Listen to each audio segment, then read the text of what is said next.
Election Day in Florida is just days away. It's time to meet the candidates.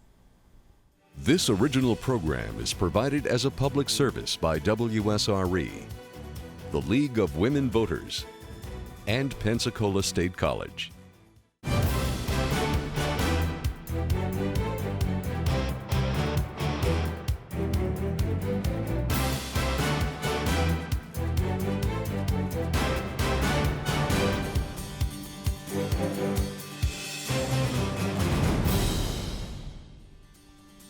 Good evening and welcome to Rally 2018. I'm Molly Barrows with WSRE TV. And I'm Sandra Averhart with WUWF Public Media. This is the final of 3 nights of Rally 2018, primary election coverage on WSRE TV, PBS for the Gulf Coast. We are also simulcasting on News Radio AM 1620 and FM 92.3. Rally provides you the opportunity to meet the candidates from primary races in Escambia, Santa Rosa, and Okaloosa counties, as well as candidates in the state and national races that impact these counties. Monday, we met candidates for the U.S. District 1 congressional seat, as well as candidates from Florida House Districts 1 and 2. And on Tuesday, we heard from candidates for school boards in Escambia, Santa Rosa, and Okaloosa counties. Tonight, we wrap up with candidates for Santa Rosa County Commission District 2 and District 4, Escambia County Commission District 2 and District 4, as well as candidates for the mayor of Pensacola.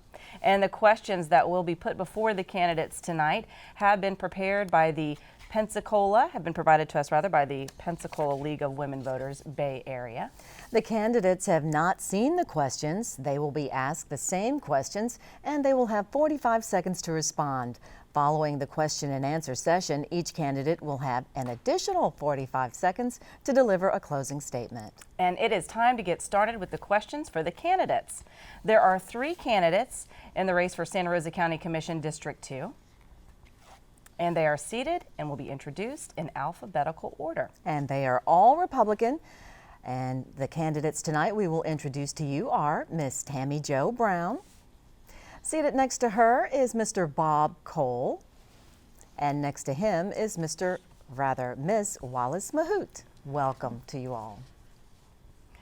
All right, well, let's get started with the questions. And our first question tonight, of course going in alphabetical order, goes to Miss Brown. And it is, Santa Rosa County is growing at a rate of 2 to 3% a year. What should the county do to keep up with the costs of this population increase? Well, I believe the county, what they need to do is, as far as building, we need to kind of slow down in some of our areas, like in our Navarre area and our Pace area, and bring some of the growth out to some of the East Milton area. I believe that some of it should also go up maybe towards the J and the Shamuckla area. But everybody should be involved, every department from engineering, the road and bridge department, everybody needs to come together and put their heads together so that the growth that is happening, that can be all on the same playing field. All right, thank you, Ms. Brown. Mr. Cole, the same question to you now. Would you like for me to repeat it? Please. Santa Rosa County is growing at a rate of 2 to 3% per year. What should the county do to keep up with the costs of this population increase? Well, the housing industry and the building industry are one of the largest economic engines in our county. I put a lot of people to work, and due to that growth, we see an increase in ad valorem taxes. With those ad valorem taxes, we need to continue to be prudent on how we use them for infrastructure, bettering our roads, bettering our drainage, even parks, the sheriff's office. All those tax increases and incremental increases that we see as our county grows are very important to be used in the right way. So my thoughts are that we have to continue to be prudent with those. We have to leverage those dollars in grant money and other forms that we can come up with to better that and make them go as far as we can. All right, thank you, Mr. Cole. Ms. Mahout, same question to you. Would you like for me to repeat it? No, thank you, I'm fine. I think what we need to do, because there is so much increased growth in our county, is to make sure that we keep up with infrastructure. Infrastructure has been kind of ignored for a long time. I do believe that we can apply for different grants to provide infrastructure like draining instead drainage instead of holding ponds. There's been a lot of flooding in the area. We need to concentrate on storm water runoff. I think that because there is so much growth in the county, we should bring back impact fees to help control that cost. All right, thank you, Ms. Mahout. All right, our next question will go to Mr. Cole first. And Mr. Cole, with increased traffic through downtown Milton on Highway 90, how do you plan to balance the demands of the increased traffic with the desire for a pedestrian-friendly walkable area? This has been a question for quite some time. We finally answered the question on the courthouse, and now we need to answer this question. But I feel the citizens of Santa Rosa County are getting shortchanged by FDOT. For too long, Highway 90 has been the connector between 87 north and south. We need to see a connector between those two roads to alleviate some of that traffic on Highway 90 through downtown. Some immediate needs need to be addressed also. We've suggested possibly closing Wheeling Street to traffic during certain hours and a right turn off of the bridge to increase the traffic flow down to Canal Street. Moving that traffic more rapidly through downtown Milton and having an 87 north-south connector could be a good means of getting things done quicker. All right, thank you. Ms. Mahout, this question to you now. How do you plan to balance the demands of the increased traffic on Highway 90 through downtown Milton with the desire for a pedestrian-friendly walkable area? I think that we would really need to work with FDOT. I know that there's been some contention for many years about maybe having a southern route, a bypass for downtown Milton. And I believe that FDOT will look at the financial bottom line, and I believe they will four-way through downtown Milton. So I would ask the Santa Rosa County Sheriff's Office for ideas. I would ask Sean Ward is our planner for Santa Rosa County. I would ask him for ideas. So I would ask people who may have knowledge on that for their input. All right, thank you. And finally, Ms. Brown, your opportunity to answer this question. Do you need me to repeat it? Please. All right. With increased traffic through downtown Milton on Highway 90, how do you plan to balance the demands of the increased traffic with the desire for a pedestrian-friendly walkable area? I think that that FDOT needs to go ahead and get the 87, the 65 connector road that goes up past the jail over to Indian Ford Road for them to go ahead, and that would alleviate a lot of the truck traffic and to get over and bypass downtown Milton that really they're trying to get from point A to point B, and that will put them out near Whiting Field, and it would incorporate 3 of our industrial parks. That way traffic can get out in and out there and alleviate some of that traffic down through our downtown Milton so that we can have more walkability in that area. All right, thank you. And we're now up to our next question, number 3. And Ms. Mahout will get this one first. Please give your position on reinstituting impact fees to help cover expenses resulting from new construction, such as apartment complexes and subdivisions. My position has been for a number of years that we should bring back impact fees. As we are growing so rapidly in our county, we will need additional funding. I would say FDOT has grant programs. They have $1.5 billion, I believe. President Trump is trying to get his infrastructure funding through, so there would be monies there. There are grants for everything, folks, so let's use somebody else's money. Somebody is going to get that money.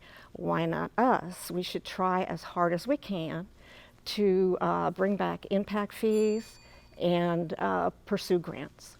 All right, thank you. Next to you, Ms. Brown. What is your position on reinstituting impact fees to cover expenses resulting from new construction? Right now, I am not for instituting the impact fee. We do have the gas tax and we have the half-a-cent sales tax. I think there's other ways that we can go about doing. What we need to do is when builders come in and build in their subdivision, have them to put in sidewalks, have them to put in lighting, make them responsible in the subdivisions that they're building for the infrastructure and the drainage that needs to be in that subdivision. All right, thank you. And to you, finally, Mr. Cole, your position on reinstituting impact fees. I won't vote to reinstitute impact fees until we're more prudent with the dollars that are created, the increased dollars that are created when a new housing development comes online.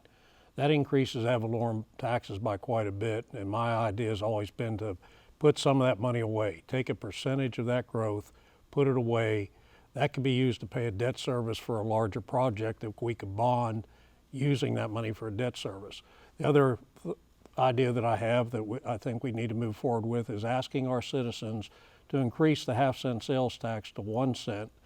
Everybody's seeing now how much we're doing with that half cent.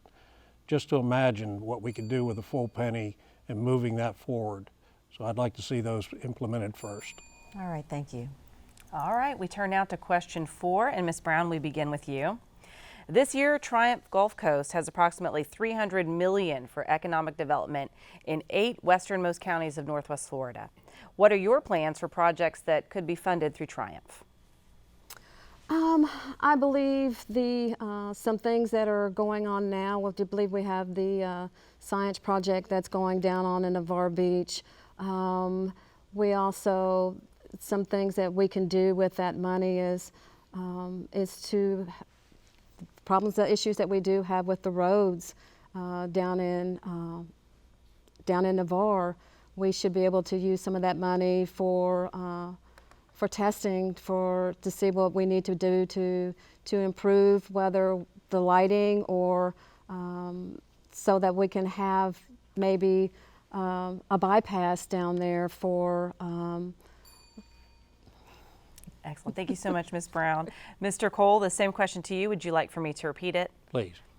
This year, Triumph Gulf Coast has approximately $300 million for economic development in the 8 westernmost counties of Northwest Florida. What are your plans for projects that could be funded through Triumph? Thank you. As a board, we've been successful in getting Triumph money. Just recently, Commissioner Salter was able to go and get $8 million for the Whiting Aviation Park. We've got other areas that we've been successful in, the Marine Science Center. Other areas that we've been able to get BP money in is the tourist development money that we were able to use to increase our tourist development. One of the very important things that I see is the sewage plant in Milton. I think it fits all the qualifications for BP funding. It's very necessary because we need to get the old plant out of downtown. We need to quit putting the effluent in Blackwater River, and we need the extra capacity for East Milton and our industrial parks. So that's important to me. All right, thank you, Mr. Cole. Ms. Mahout, same question to you. Would you like for me to repeat it? No, thank you. I would say infrastructure and economic development, I think, go hand in hand. If you don't have good infrastructure, you can't entice big companies, better companies with better paying jobs to relocate to our area. But we do have fantastic opportunities. We can try to bring in satellite companies to support Eglin Air Force Base. We can work on marine work. Also, the aquatic opportunities here in our county. So I would use some of that money to. Thank you, Ms. Mahout. Thank you.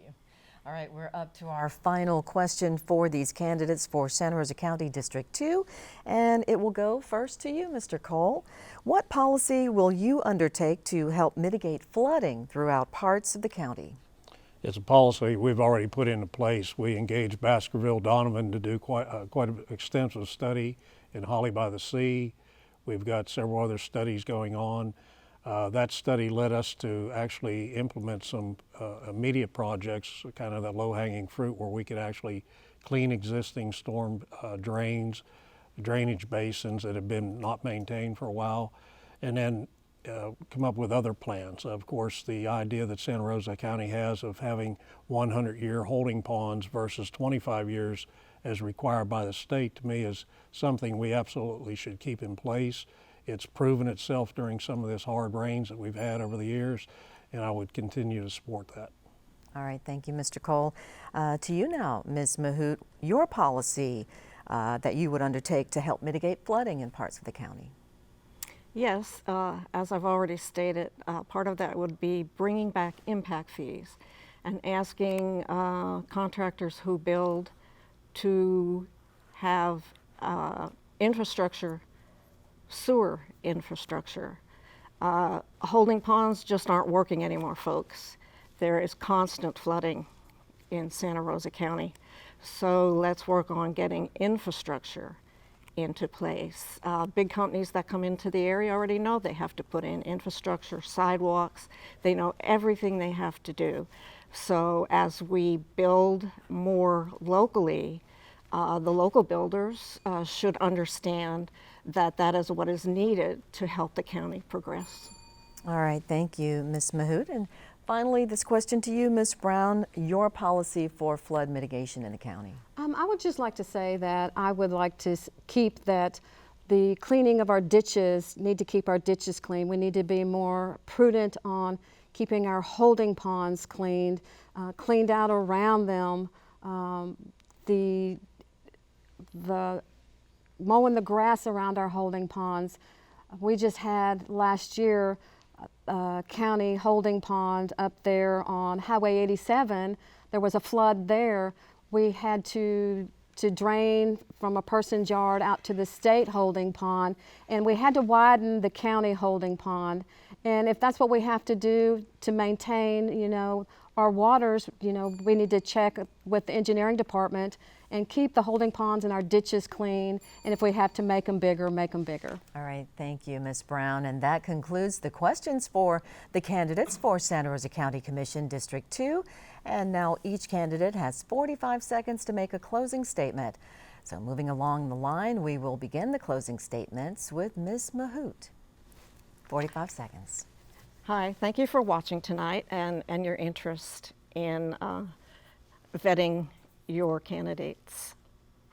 I can say that as your commissioner, I will work for the people, do what's right, and be honest. I would like to concentrate, of course, on infrastructure and economic development. I will be asking our economic development director, if elected, for a monthly report so that we can see what is needed. Maybe we need to help him in some areas on bringing other companies into the area. But I would like a report on that every month.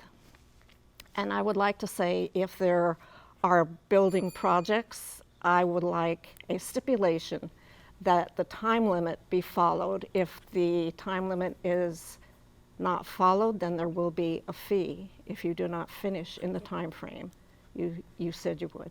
All right, thank you very much. Ms. Brown, now your closing remarks. Hi, and thank you. I just would like to say that I believe in term limits.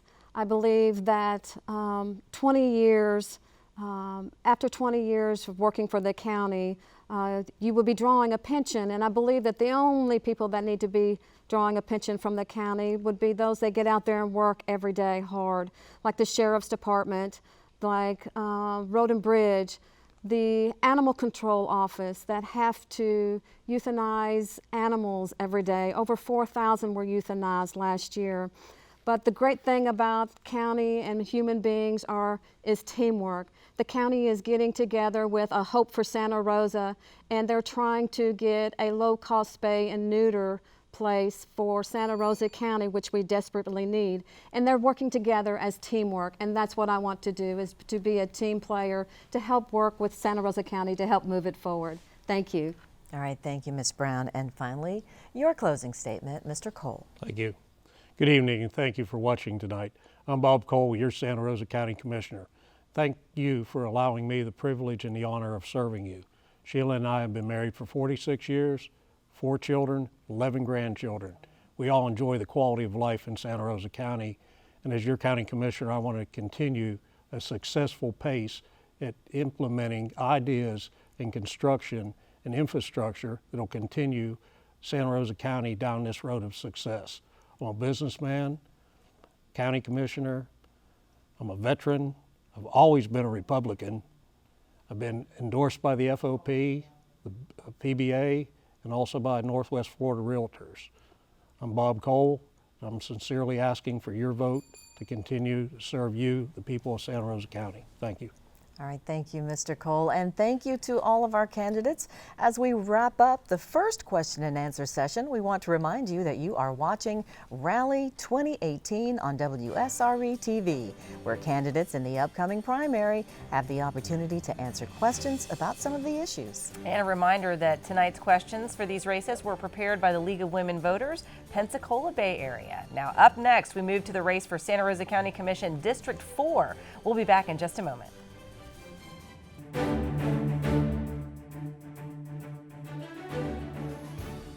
There is nothing more important to our democratic process than having an informed electorate voting on Election Day.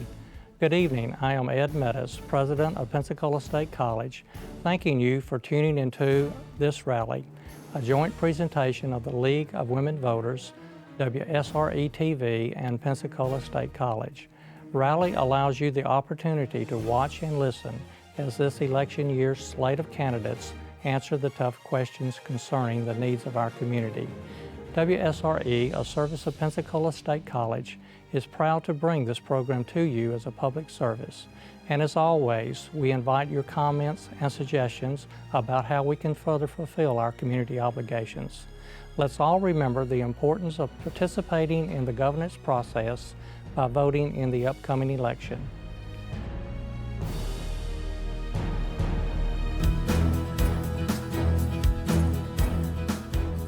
Thanks for watching this year's rally event on WSRE TV.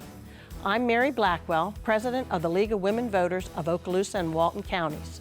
For decades, the Okaloosa, Walton, and Pensacola Bay Area Leagues have provided questions for events like tonight's forum as a service to our local communities. The success of our democracy depends on active participation by informed citizens, which begins with voting. The League of Women Voters is nonpartisan, which means we don't support or oppose parties or candidates. This rally is one way for us to make accurate and nonpartisan information available to voters. You can also contact us for explanations of amendments, merit retention of judges, and other ballot issues. We invite women and men to attend our public events or join us as members of League. Please see our website for more information or to contact us. And please remember to be an informed voter this year.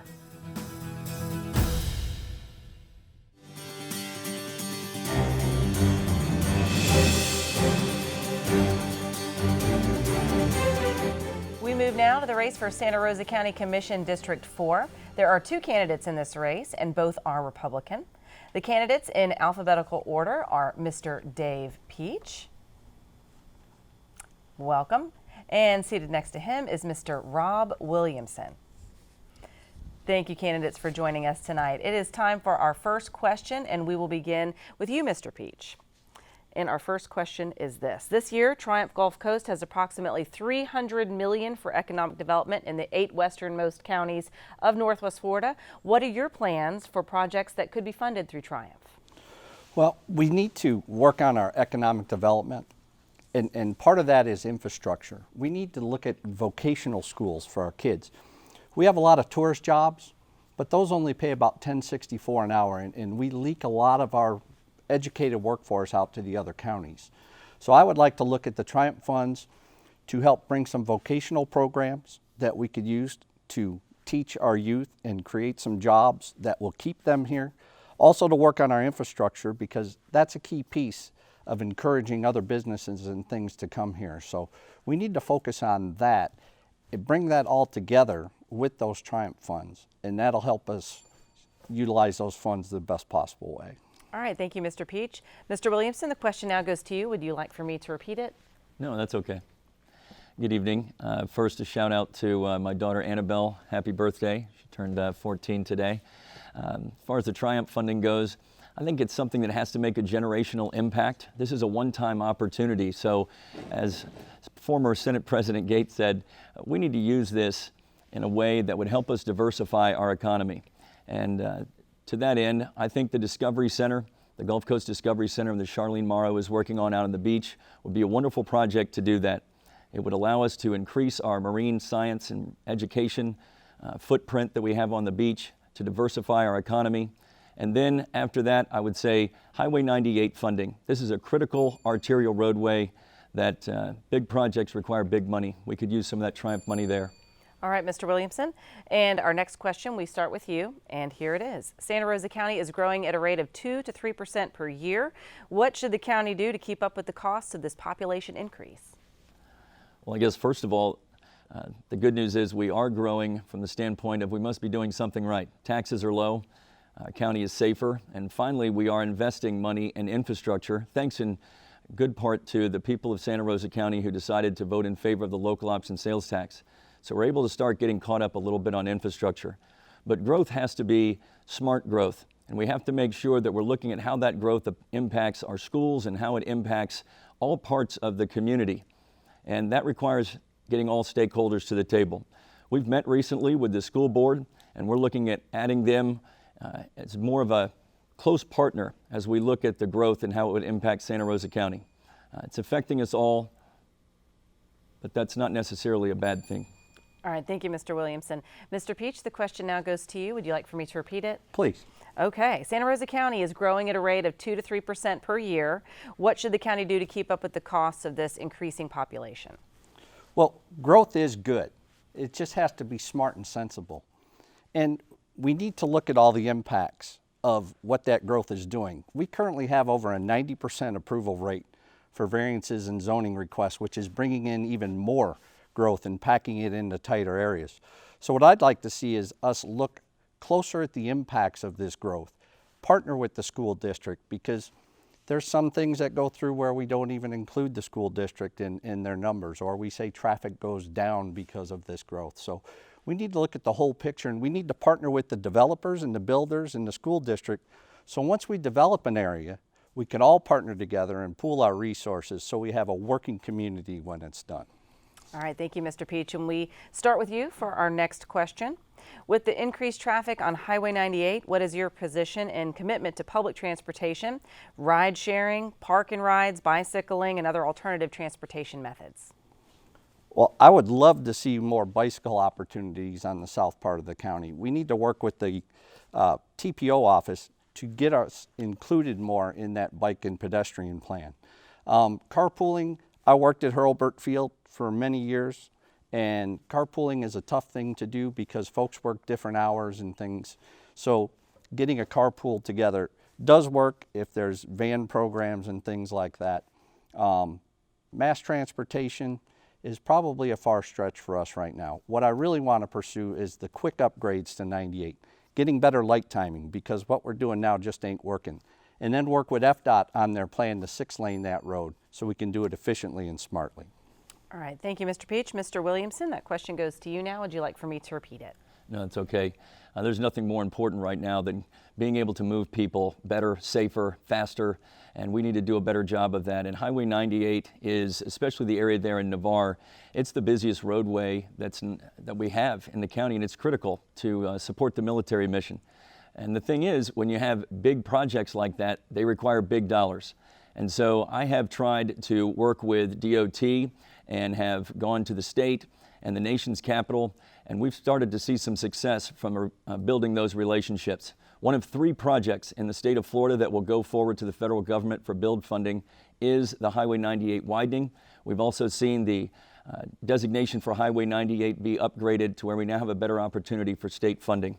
We need to look at all alternatives and keep moving forward on that traffic. All right, thank you, Mr. Williamson. And we begin our next question with you. This is our 4th question. An economic study of the county has shown that millions of dollars are flowing out of the county each year, and residents of Navarre report leaving the county at least once a week to spend their money somewhere else. If elected, what would you do to reverse this trend? Well, that's something we've already been working on, and we know those numbers. I've worked with our economic development office to get those numbers so that we could provide them to entrepreneurs and investors to better show and make the case that Navarre is a community that could be profitable for them and a place where they need to invest their dollars. And we have evidence of that. We have a new 33-acre development that's going to go adjacent to the Publix in Navarre, a property that has sat vacant for a number of years. And I worked with the investors there and worked with DOT to remove obstacles to bring that project online, and it will kick off very soon. And it'll provide entertainment and restaurant and retail to keep more Navarre residents spending their dollars in Santa Rosa County instead of going outside the county for it.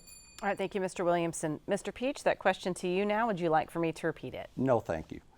As I've traveled around the county, both north and south, and talked to business owners, our process for getting businesses started needs to be looked at, because the one common theme I hear as I travel all across the county is that if they had to do it again, they probably wouldn't, because the process is so difficult and confusing to them.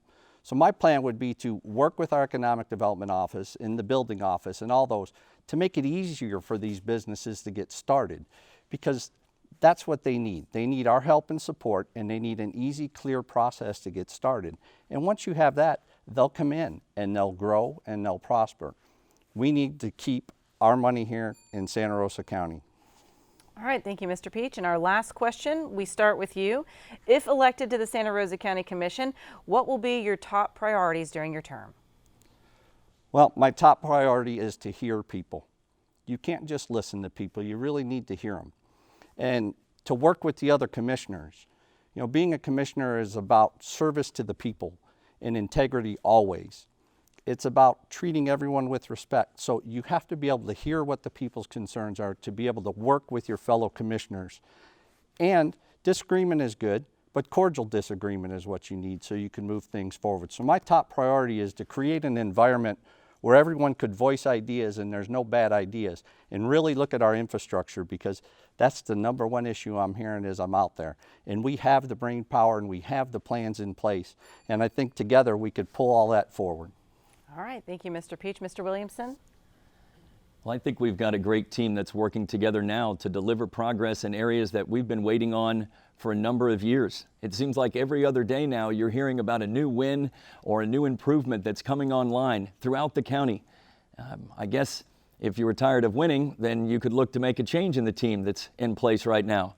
But I like winning, and I think we're doing a great job in Santa Rosa County of improving infrastructure, of taking care of planning for our growth better, providing a safer county. These are things that folks have been asking for some time, and we're finally delivering results on that. So why would we want to go back to the way it was 4 years ago? So I intend to keep working on the things that we've been working on and bringing progress to finish the job. All right, thank you, Mr. Williamson. And that wraps up the race for Santa Rosa County Commission District 4 as far as the question and answer session. It is time now for closing statements, and continuing with our order, Mr. Williamson, we begin with you. To the voters of Santa Rosa County, thank you for the privilege of serving as your representative for the past 4 years. Challenging the status quo in the establishment, we brought great progress. But this isn't the time to get complacent. Now's the time to protect the gains that we've made and to use them as a springboard, as a foundation for the Santa Rosa County of the future that we all want. And that's why I'm asking for your vote on August 28th, so that we can build a county that has smarter growth, better infrastructure, opportunities for entrepreneurs to build businesses and bring jobs and keep our communities safe. These are the things that I'll be working on if you will honor me with your vote and allow me to continue serving as your representative for another 4 years. May God bless you, and good night. All right, thank you, Mr. Williamson. Mr. Peach, 45 seconds. Thank you. I'm Dave Peach, and I want to work for you as your District 4 County Commissioner. I've served our country for 27 and a half years in the United States Air Force, retiring as a colonel. I'm a leader, a team builder, and an engineer. I'm also the only homeowner and homesteader that pays property taxes in the District 4 race. And my desire to serve our community is strong with the skills and education I've acquired throughout my career. You know, we must work together as a team. The team must pull together so we can move forward smartly and sensibly and increase that benefit of quality of life for us all. As I said before, being a county commissioner is about service to the people, integrity always, treating every citizen with respect, regardless of who they are. So on August 28th, put me on your team. I want to be there for you. Thank you, Mr. Peach, and thank you, candidates, for joining us tonight. We are taking a quick break on Rally 2018. We leave you with a look at the many races still ahead.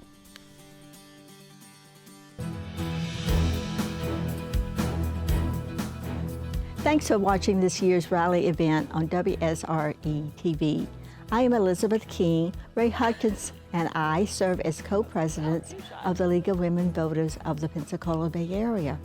For nearly 30 years, the leagues here and in Okaloosa County have provided questions for events like tonight's forum as a service to our local communities. Our democracy is based on active participation by informed citizens, and voting is an important way to participate. The League of Women Voters is a nonpartisan political organization, which means we don't support or oppose parties or candidates. We work to increase understanding of major public policy issues and encourage informed and active participation in government. This rally is one of the ways for us to make accurate and nonpartisan information available to voters. You can also contact us for explanations of amendments and other ballot issues. We invite women and men to attend our public events or to join us as members of the League. For more information, visit lwvpba.org or lwvokaloosa.org. And please remember to be an informed voter this year.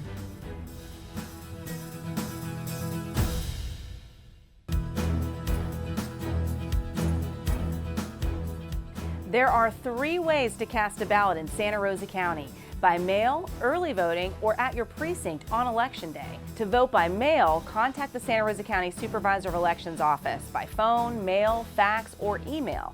Ballots must reach the Supervisor of Elections office by 7 p.m. on Election Day. Early voting takes place from Monday, August 13th through Saturday, August 25th in Milton, Pace, and at 2 locations in the Greater Gulf Breeze area.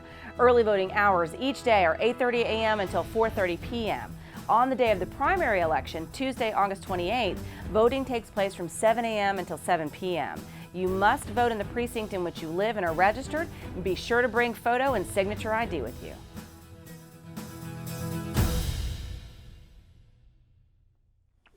Welcome back to Rally 2018. We are here hearing from candidates in the local primary races, and we turn now to the race for Escambia County Commission District 2. There are 2 candidates in this race, and both are Republican. Let's meet them now in alphabetical order. The first candidate is Mr. Alan McMillan. Welcome. And seated next to him is Mr. Doug Underhill. Again, candidates, welcome to you both. It's now time for your first question, and we will begin our questioning with Mr. McMillan. How should the county address the traffic congestion and safety in the Perdido Key area from Blue Angel Parkway to the Alabama line? Well, it's a great question, and it's very important that we talk about this because traffic on the west side of Pensacola in District 2 is a huge issue, and it grows every single year, and it just continues to get to be a bigger issue. We have got to 4-lane we got a 4-lane Sorrento and Gulf Beach Highway from Navy Boulevard to the Key Bridge, to the Theo Bar Bridge. And that can be done in stages. I've met with some of the FDOT officials. It's in the planning stage, but we need to move it forward. We need to stop planning to do it and start doing it. The traffic is cyclical in that it goes with seasons. It's bad most of the year, but it can become very, very bad during the holiday seasons. All right, thank you, sir. And that same question to you, Mr. Underhill. How do you think the county should address the traffic congestion and safety in Perdido Key? Very simple answer to that question, and that is that we need to continue to act on the plan that we already have in place and continue to do everything that we can to accelerate it.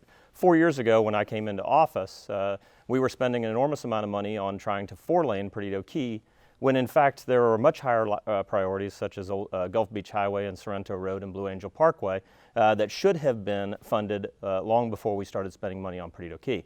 But the other thing that we need to continue to do is to work with our partners in Alabama to make sure that they have the resources that they need to move forward with solving their traffic problems. And much of the traffic on Perdido Key is in fact Alabama traffic. As a member of the Florida-Alabama Transportation Planning Organization, I've been able to help them move that along with the 2 new bridges that they're actually building now over the Intercoastal Waterway. All right, thank you, Mr. Underhill. And this next question will go to you first. As Escambia County faces future growth, how can the Commission ensure that planned developments such as the sector plan be implemented in a timely fashion? Well, we have to commit to the sector plan. We've planned our work, and now we have to make sure that we work our plan. Anytime that we deviate from those plans because it might be politically expedient or because the hard work of implementing the plan is more than we want to do, we actually you're chopping away at the trunk of the tree that is the plan. Those plans are actually planning our work and then working our plan is really what we've done out at Perdido Key with the Perdido Key Master Plan. And I think that sets an example for the rest of the county that if you bring the people together and have a citizen-developed master plan, then you're able to maintain consensus on that master plan even during the difficult times of funding it and executing the plan. All right, thank you. And that same question to you, Mr. McMillan. How do you think the Commission can ensure that planned development, such as the sector plan, can be implemented in a timely fashion? Well, you really can't have progress and good growth without planning. And so the planning is important, it's critical. And it starts with both having expertise, but critically, it starts with having citizen input.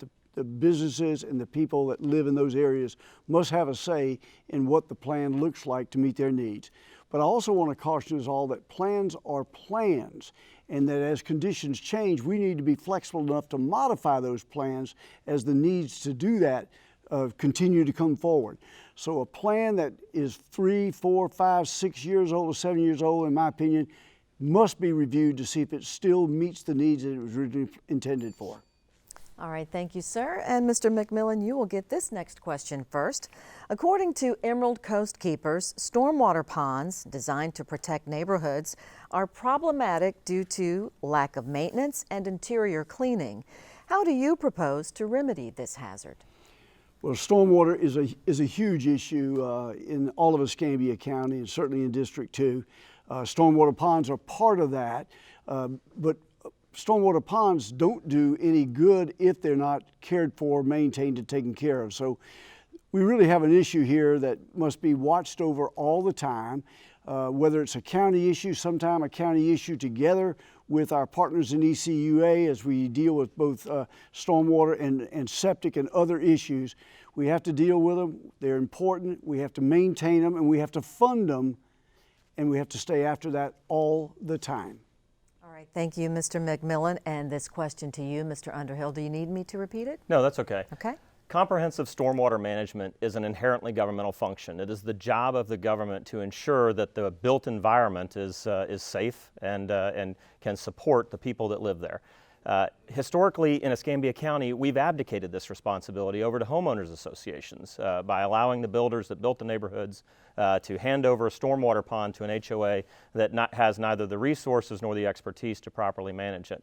In the 2014 flood, we learned with absolute certainty that that old business model is no longer workable. So I'm very proud of being able to pass a vote to put Escambia County on a 100-year stormwater plan instead of 25-year, and also to focus on all of the projects that were put forth in the Stormwater Action Team.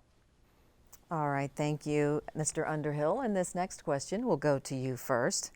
Discarded plastic bags continue to clog waterways and cause deaths of marine life. How can the county discourage the use of these single-use bags? Great question, and the answer is that we just need to start following our youth. My children, they go to a restaurant and they get handed a straw. They've been taught what the damages of that are, so they don't even use a straw. They don't use a straw at home, so why do they in a restaurant?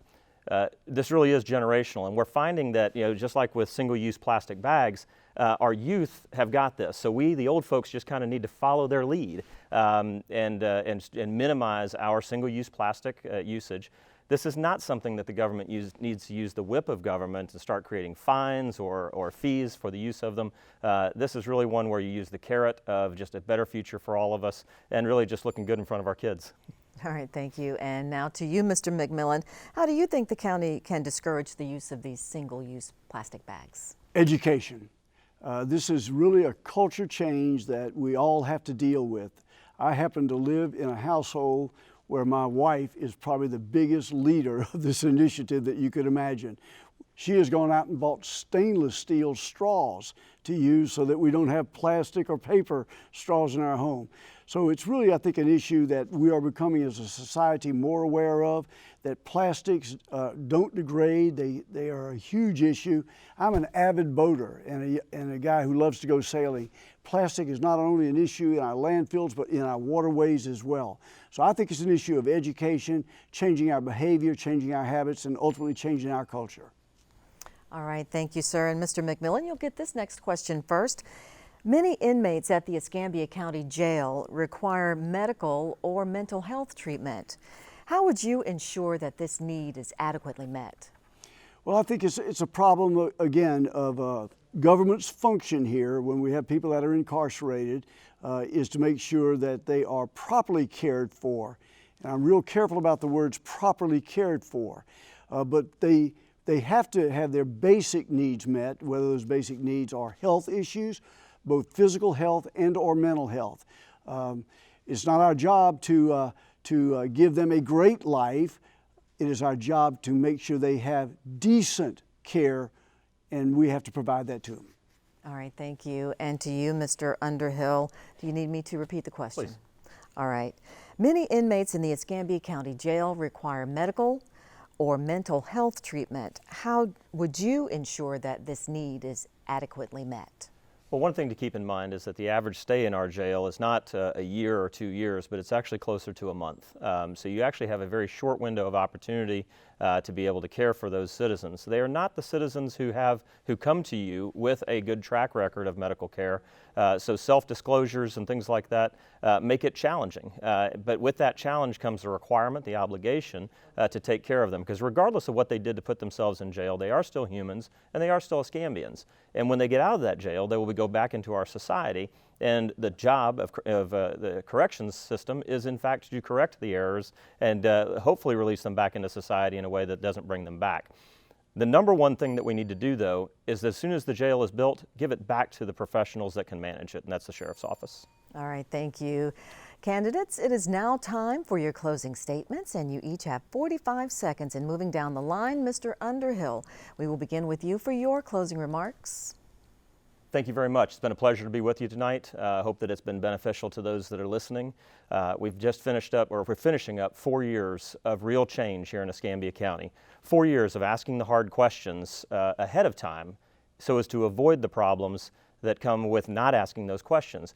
We've had 4 years now where you've seen your commissioners debate things in public downstairs on the first floor instead of deciding them before we come to the meetings. Democracy is supposed to be that way. Democracy is something you should be able to watch as kind of like math class. We need to show our work, and I think we've shown our work very well over the last 4 years. Going through some of the hardest issues that have come before Escambia County, solving them right in front of you where you can watch, and providing a true debate of those issues. For the next 4 years, we're going to have difficult issues, and this is just the right time for me to continue to serve you in that capacity. All right, thank you, Mr. Underhill. And now, closing statements from you, Mr. McMillan. Well, thank you both for having us here today. This is the first time I've ever run for public office, and it has been an unbelievable honor and a humbling experience to do so. I've walked neighborhoods. I've met with almost 2,000 of you in your homes and in your yards and at your doorways. My goal is to bring good growth and good infrastructure to District 2 and to Escambia County, and that means good jobs. It means that will build good, strong communities and strong families. I will support our military, our infrastructure, our tourism, and our environment. But most of all, it would be my goal to create respect in local government, where we listen to the people. It is not going to be ever about me, but about the people who I would serve. I will honor you, and I ask for your vote on August 28th. All right, thank you, Mr. McMillan, and thank you, gentlemen. Those are the candidates for Escambia County Commission District 2. Up next, we'll hear from those running for Escambia County Commission District 4. We'll be right back after this short break.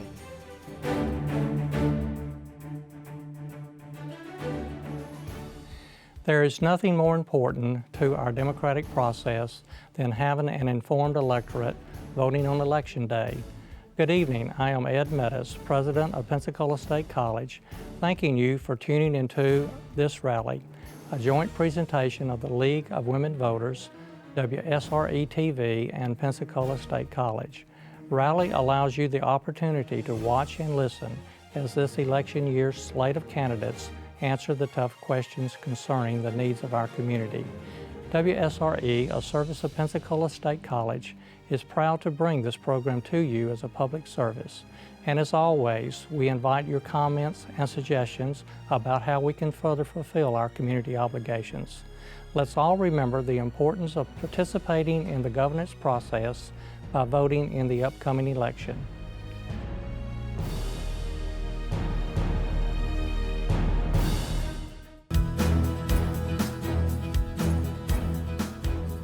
Thanks for watching this year's rally event on WSRE TV. I'm Mary Blackwell, President of the League of Women Voters of Okaloosa and Walton Counties. For decades, the Okaloosa-Walton and Pensacola Bay Area Leagues have provided questions for events like tonight's forum as a service to our local communities. The success of our democracy depends on active participation by informed citizens, which begins with voting. The League of Women Voters is nonpartisan, which means we don't support or oppose parties or candidates. This rally is one way for us to make accurate and nonpartisan information available to voters.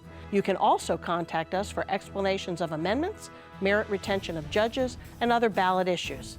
We invite women and men to attend our public events or join us as members of League. Please see our website for more information or to contact us. And please remember to be an informed voter this year.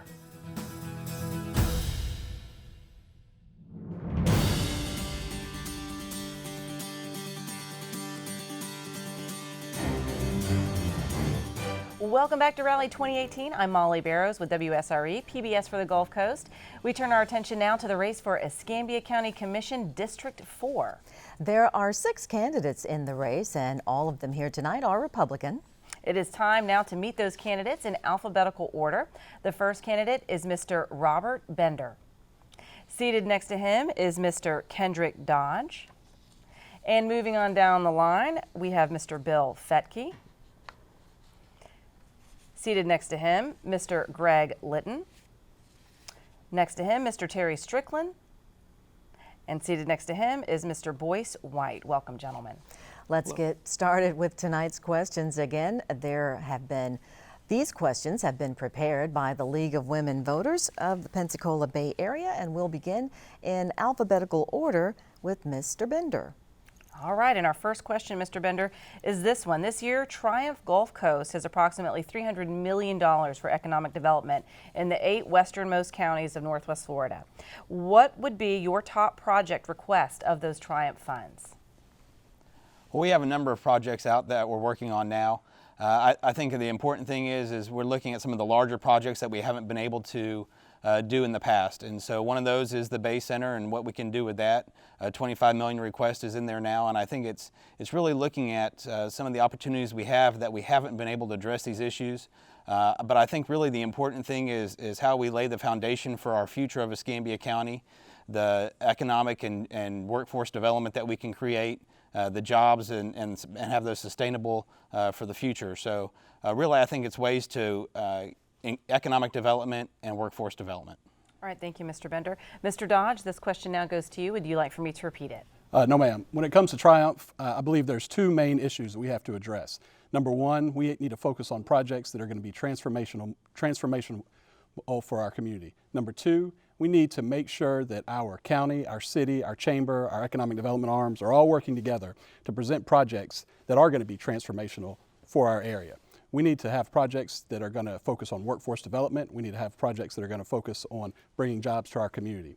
There's 2 right now that I like and I think have a real good chance to pass. The first one is the expansion of ST Aerospace and the airport, and the other one is what the Institute for Human Machine Cognition is doing, has a request in down at the port. We have $1.5 billion coming over the next 15 years, and we also need to make sure we're on the same page to get that money for Northwest Florida. All right, thank you, Mr. Dodge. Mr. Vetke, you have the question now. Would you like for me to repeat it? No, thank you. All right, this is a great opportunity for Escambia County to right the wrongs of the past. For too long, we've been putting wants in front of needs. I've had a great opportunity with my team to already get 2 projects for Restore taken care of, and we've been through that process already.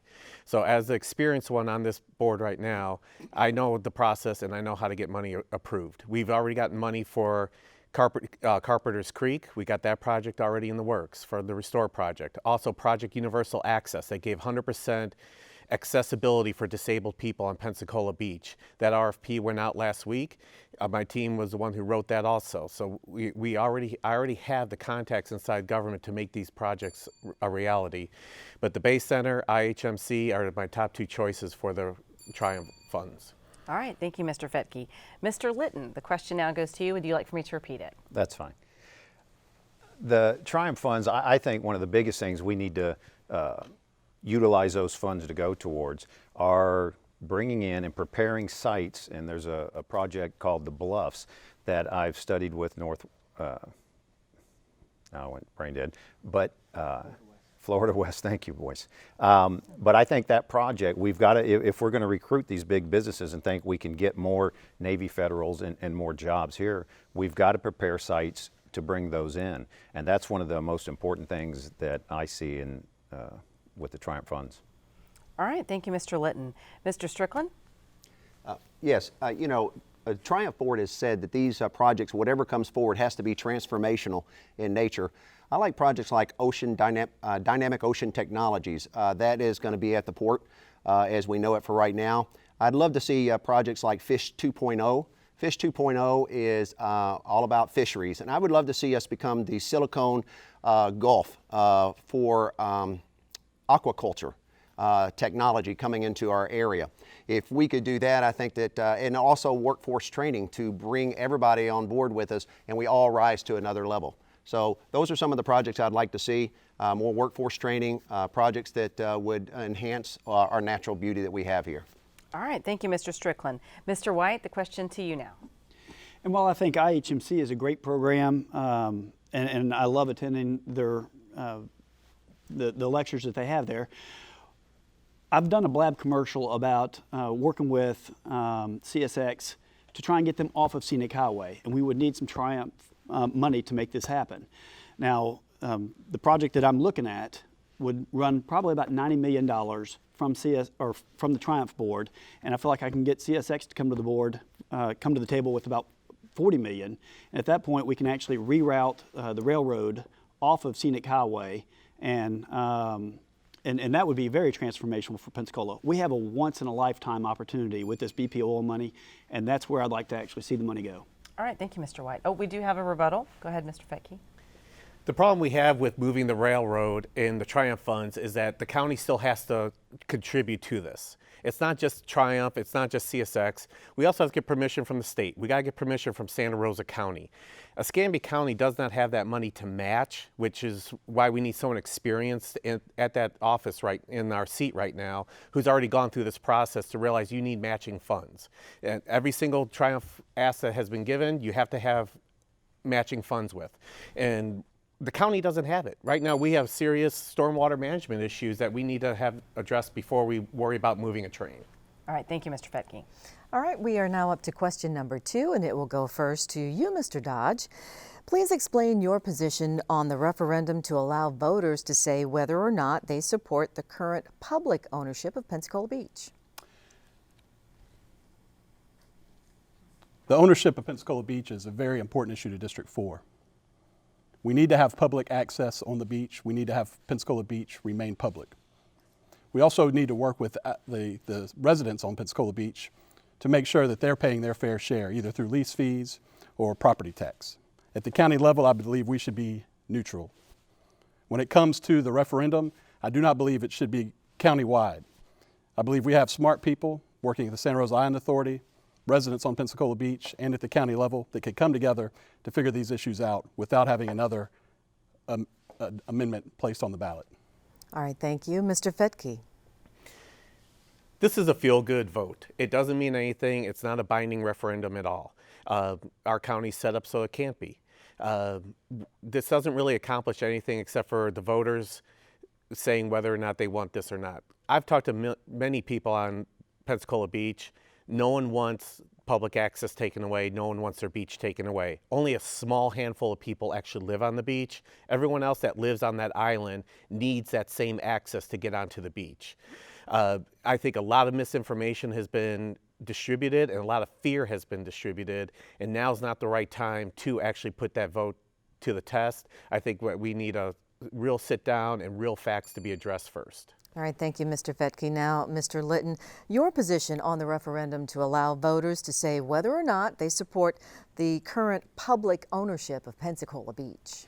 I don't support having a vote on this issue. It's not binding, as Bill said, and I think if you took a poll in Escambia County, I'm pretty sure the numbers would be high majorities, probably 60, 70, 80%, maybe higher, of keeping the public access the same as it's always been at Pensacola Beach. I support that extremely. What I like, the solution I like, is what I think Grover Robinson's trying to do. He's trying to change the vote from being a simple majority, just getting 3, to a unanimous vote to change any of it. And I think that's going to make it extremely hard to change anything. And I think that would accomplish what I think the voters want, and that would be would have all my support. All right, thank you, Mr. Litton. To you now, Mr. Strickland. You know, in 1947, that land was deeded to Escambia County. There was a group, you know, preserving Pensacola Beach that really solicited, if you would, and showed up at every board meeting. And, you know, this referendum came out of that. However, this referendum doesn't really change anything.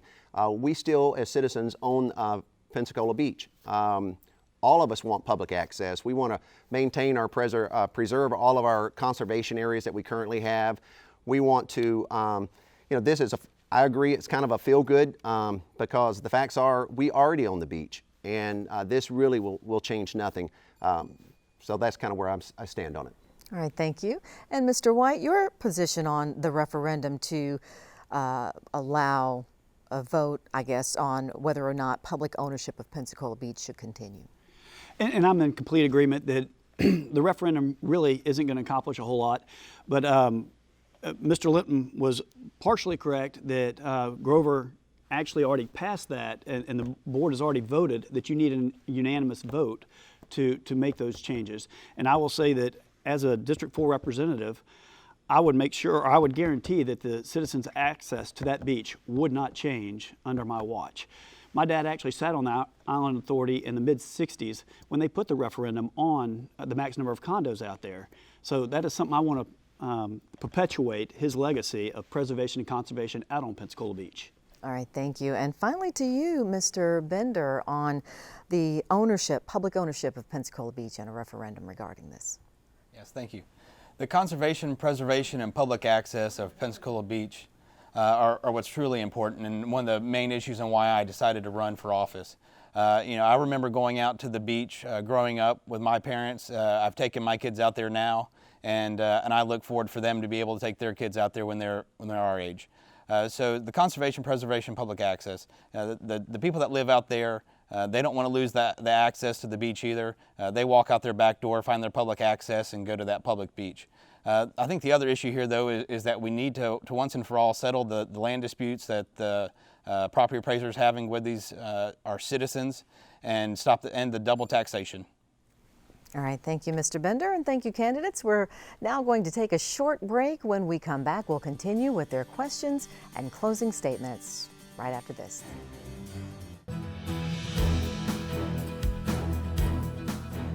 Thanks for watching this year's rally event on WSRE TV. I am Elizabeth King. Ray Hodkins and I serve as co-presidents of the League of Women Voters of the Pensacola Bay Area. For nearly 30 years, the leagues here and in Okaloosa County have provided questions for events like tonight's forum as a service to our local communities. Our democracy is based on active participation by informed citizens, and voting is an important way to participate. The League of Women Voters is a nonpartisan political organization, which means we don't support or oppose parties or candidates. We work to increase understanding of major public policy issues and encourage informed and active participation in government. This rally is one of the ways for us to make accurate and nonpartisan information available to voters. You can also contact us for explanations of amendments and other ballot issues. We invite women and men to attend our public events or to join us as members of the League. For more information, visit lwvpba.org or lwvokaloosa.org. And please remember to be an informed voter this year.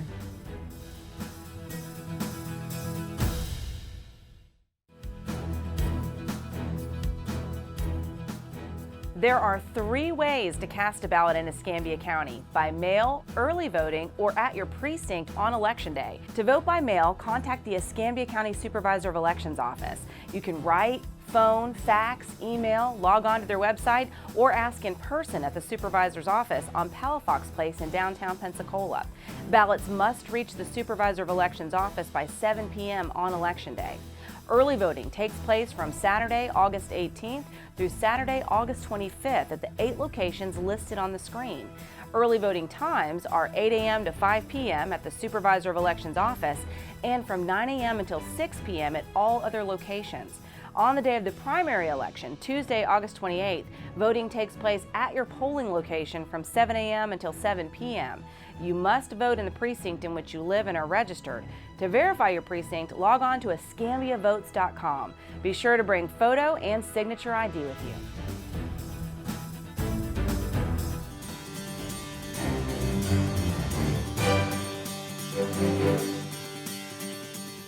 Welcome back to Rally 2018, where candidates in the primary races have the opportunity to speak on some of the issues.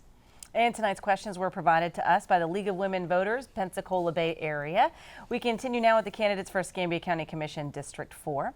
We begin our last question with Mr. Dodge. So moving along alphabetically, we now turn to Mr. Fetke for our third question.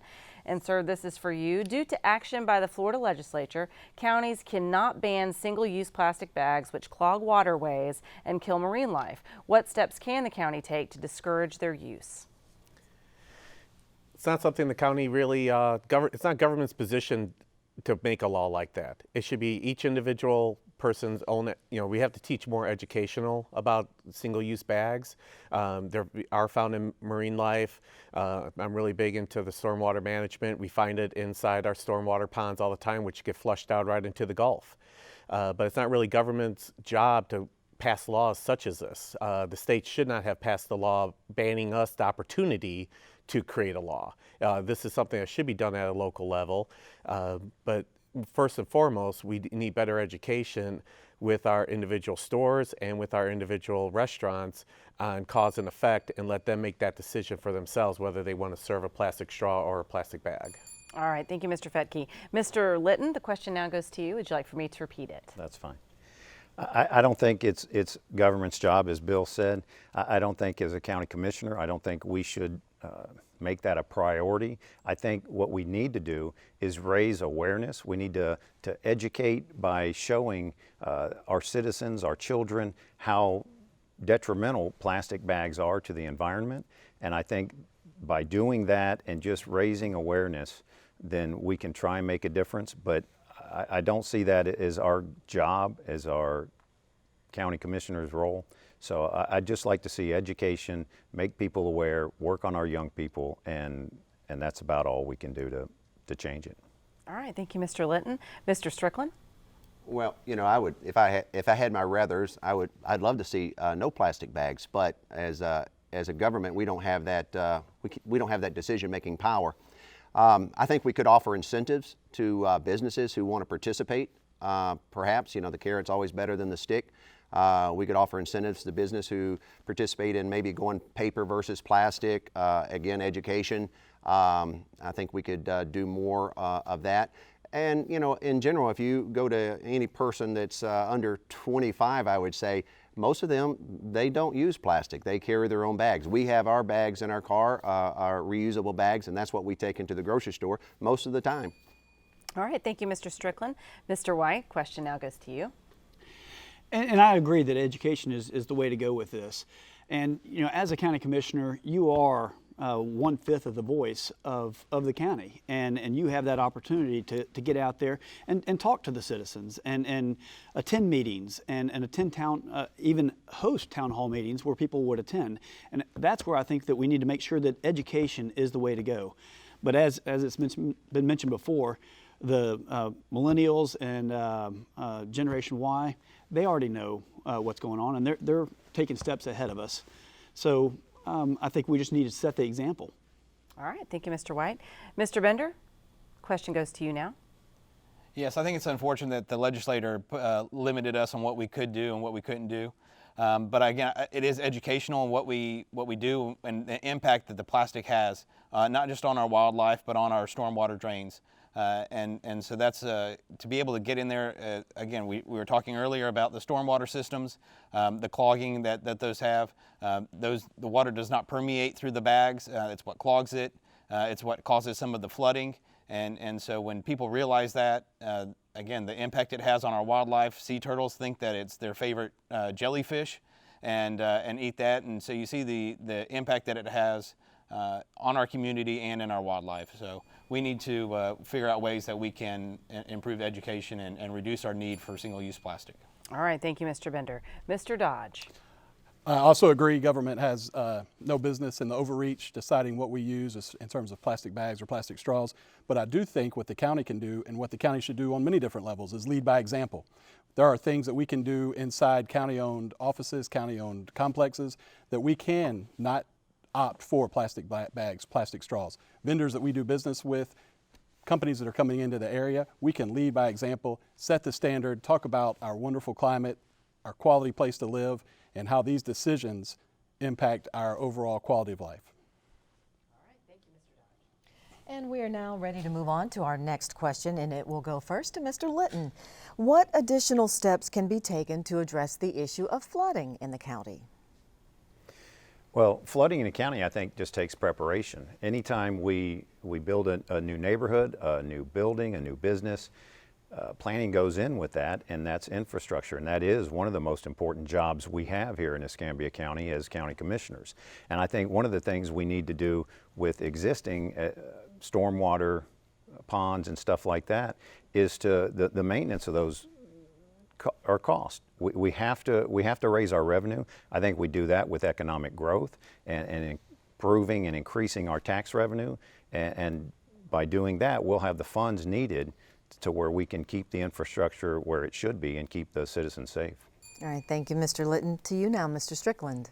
Well, there's a lot of things that the county currently is doing with our, for example, Carpenter's Creek, 11 Mile Creek, as well as the basin. Those are all going to be help us a lot.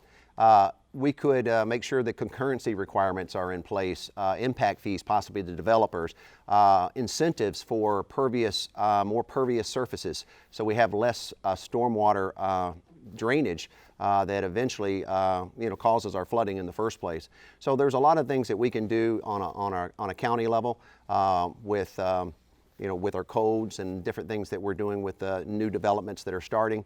So I think that's pretty much what I would recommend. All right, thank you. And now to you, Mr. White. What additional steps do you think the county can do to address the issue of flooding? Well, one of the things we haven't had for a pretty good while is a master plan for the county. And under the master plan, and as we move forward with the codes that we want to put in place for development, we can make sure that we do have the proper retention ponds in place and the infrastructure to support. I currently sit on the City of Pensacola Zoning Board of Adjustments, and if anybody wants to pave a parking lot, they have to get a variance if they go over a certain percentage so that the water can permeate down. And so we need to make sure that the codes are in place, that we have good permeation for the natural water when it's coming down, and that would follow the master plan that we would set, that I want to set for the county. All right, thank you, Mr. White. Mr. Bender. Yes, behind public safety, infrastructure is our second priority. We need to make sure that the funds are dedicated to that to improve the drainage. We've already seen the county doing that with the project currently going on at Olive Road. And as part of my job as a commercial insurance, we see the improvements that the city, the county, and other large entities in this area are making. I've seen that firsthand, that the dollars that they're spending to help the drainage, some of those, they had, even though we had 10 more inches of rain in 2014 instead over 2012, they still had a lower loss because of the dollars they had invested in their infrastructure program.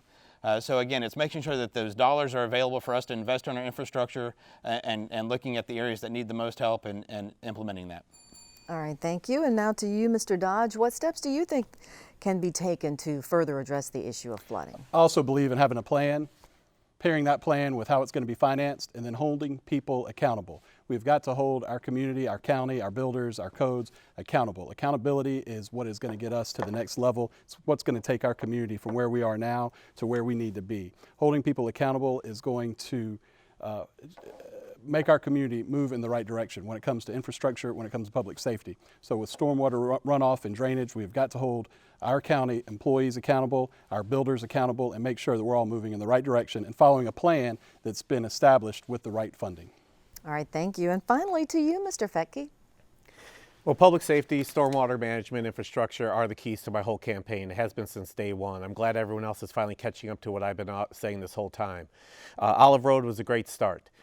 Downtown Pensacola is in deep trouble. I mean, it's a concrete jungle. There's no bioswales to catch the water. All we're doing is throwing it right into the stormwater drains, and it's going right out into the Gulf, along with a lot of illicit discharges. We have a stormwater pond out on Johnson. We call it Johnson Lakes. It's always filled. And they built, the county built a canal that goes right behind Tunbridge, which is just south of Johnson Avenue, and goes out to the Gulf. The problem is they didn't make it deep enough. The pump pumps out too much water too quickly and ends up flooding all the neighbors' backyards. We need to do a better job of being proactive in this development. All right, thank you. All right, we move now to question number 5, our last question for the candidates in this race. And we begin with you, Mr. Strickland. Federal law requires that people under the age of 18 must have access to education in jail while awaiting trial. How will you ensure that this requirement is being met?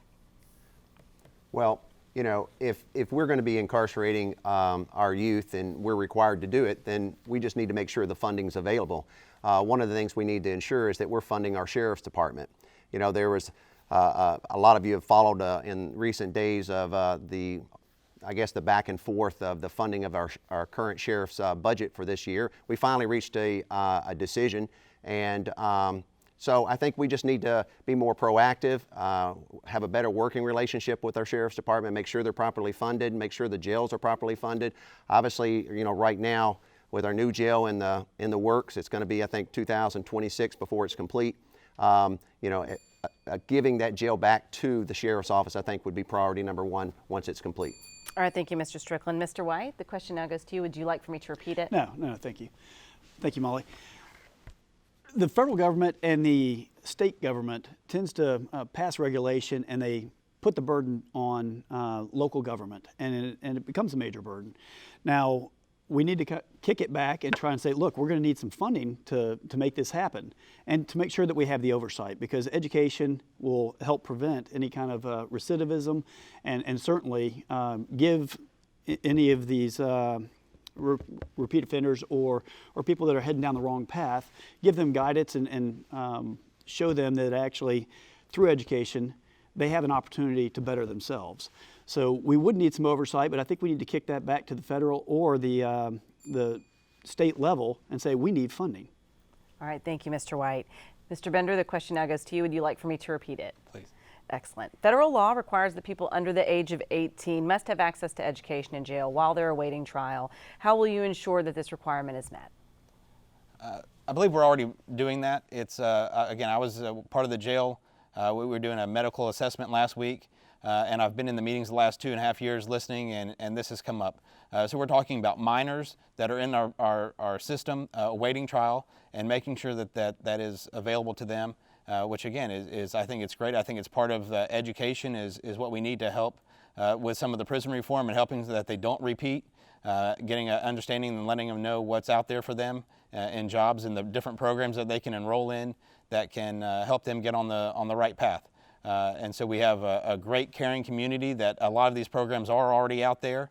but having the education in place, letting them continue their education, and so that they do have a different avenue that they can go down once they get out. Thank you. All right, thank you, Mr. Bender. Mr. Dodge, question now to you, sir.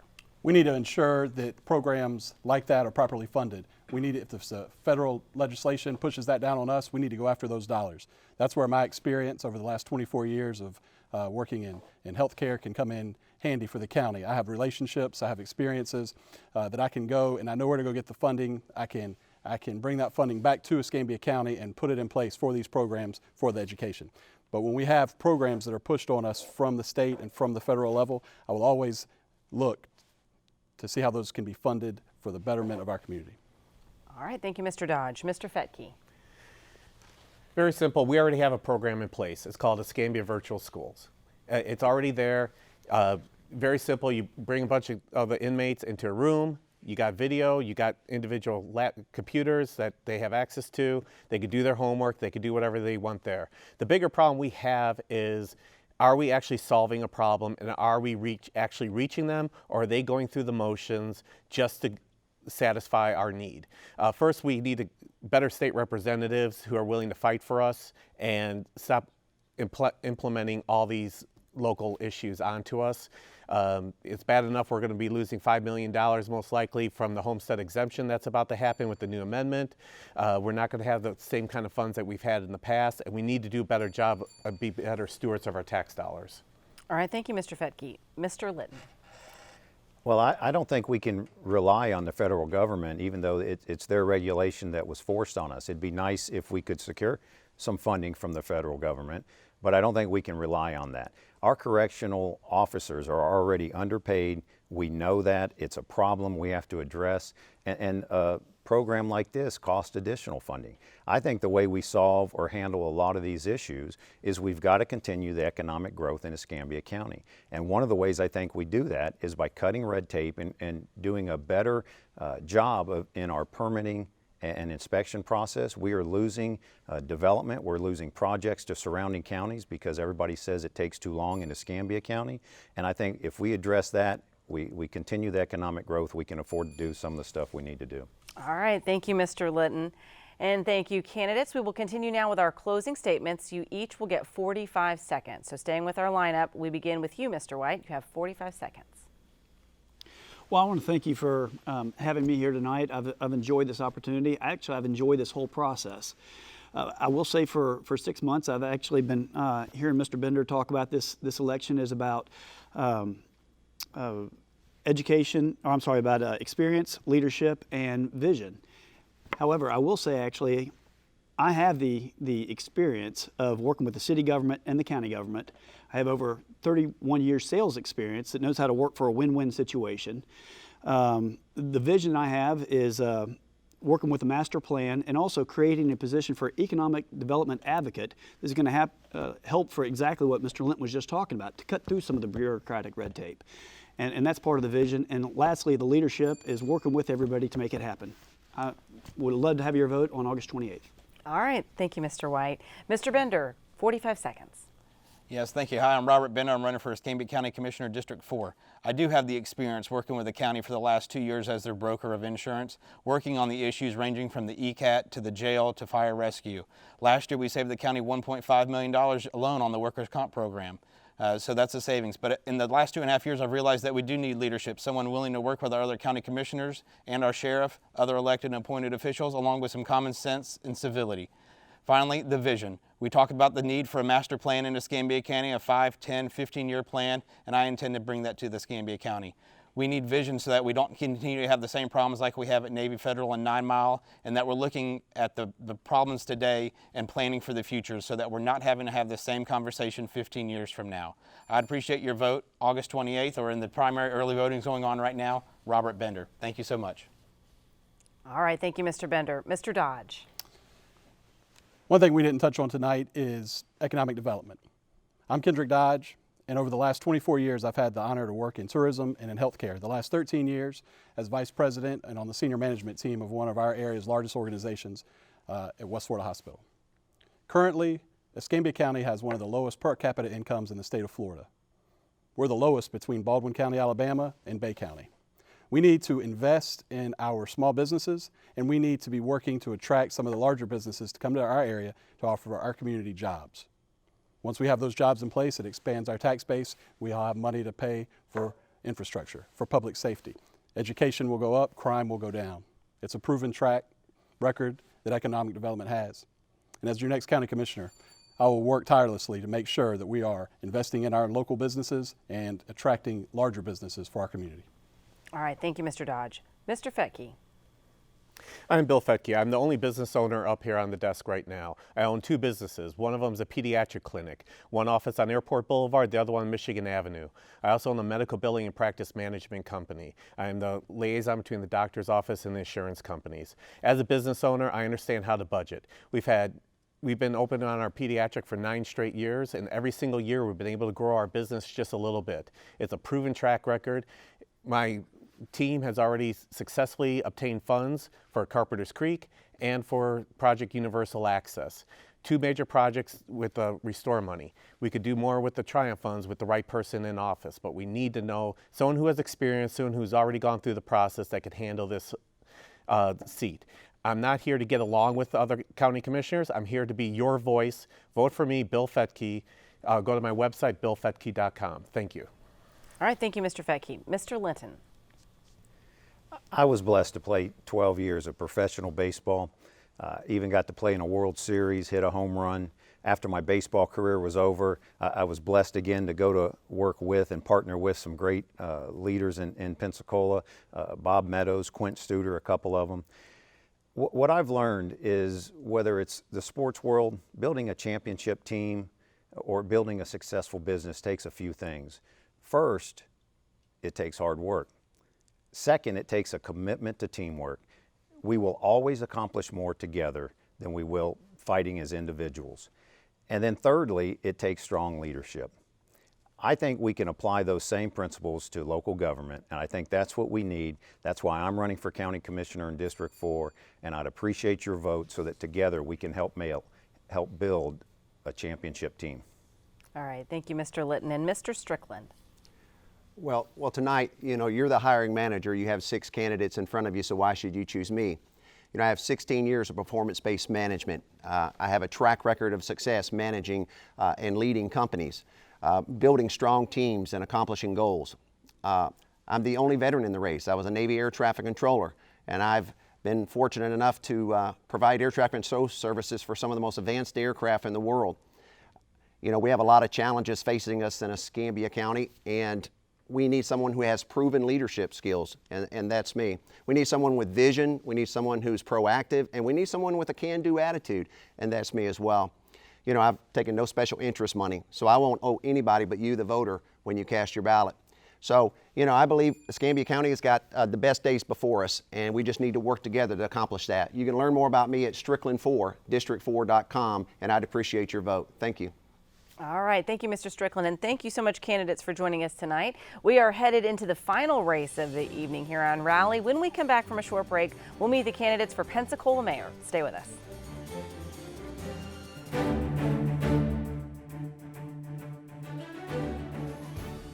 There is nothing more important to our democratic process than having an informed electorate voting on Election Day. Good evening. I am Ed Meadows, President of Pensacola State College, thanking you for tuning into this rally, a joint presentation of the League of Women Voters, WSRE TV, and Pensacola State College. Rally allows you the opportunity to watch and listen as this election year's slate of candidates answer the tough questions concerning the needs of our community. WSRE, a service of Pensacola State College, is proud to bring this program to you as a public service. And as always, we invite your comments and suggestions about how we can further fulfill our community obligations. Let's all remember the importance of participating in the governance process by voting in the upcoming election.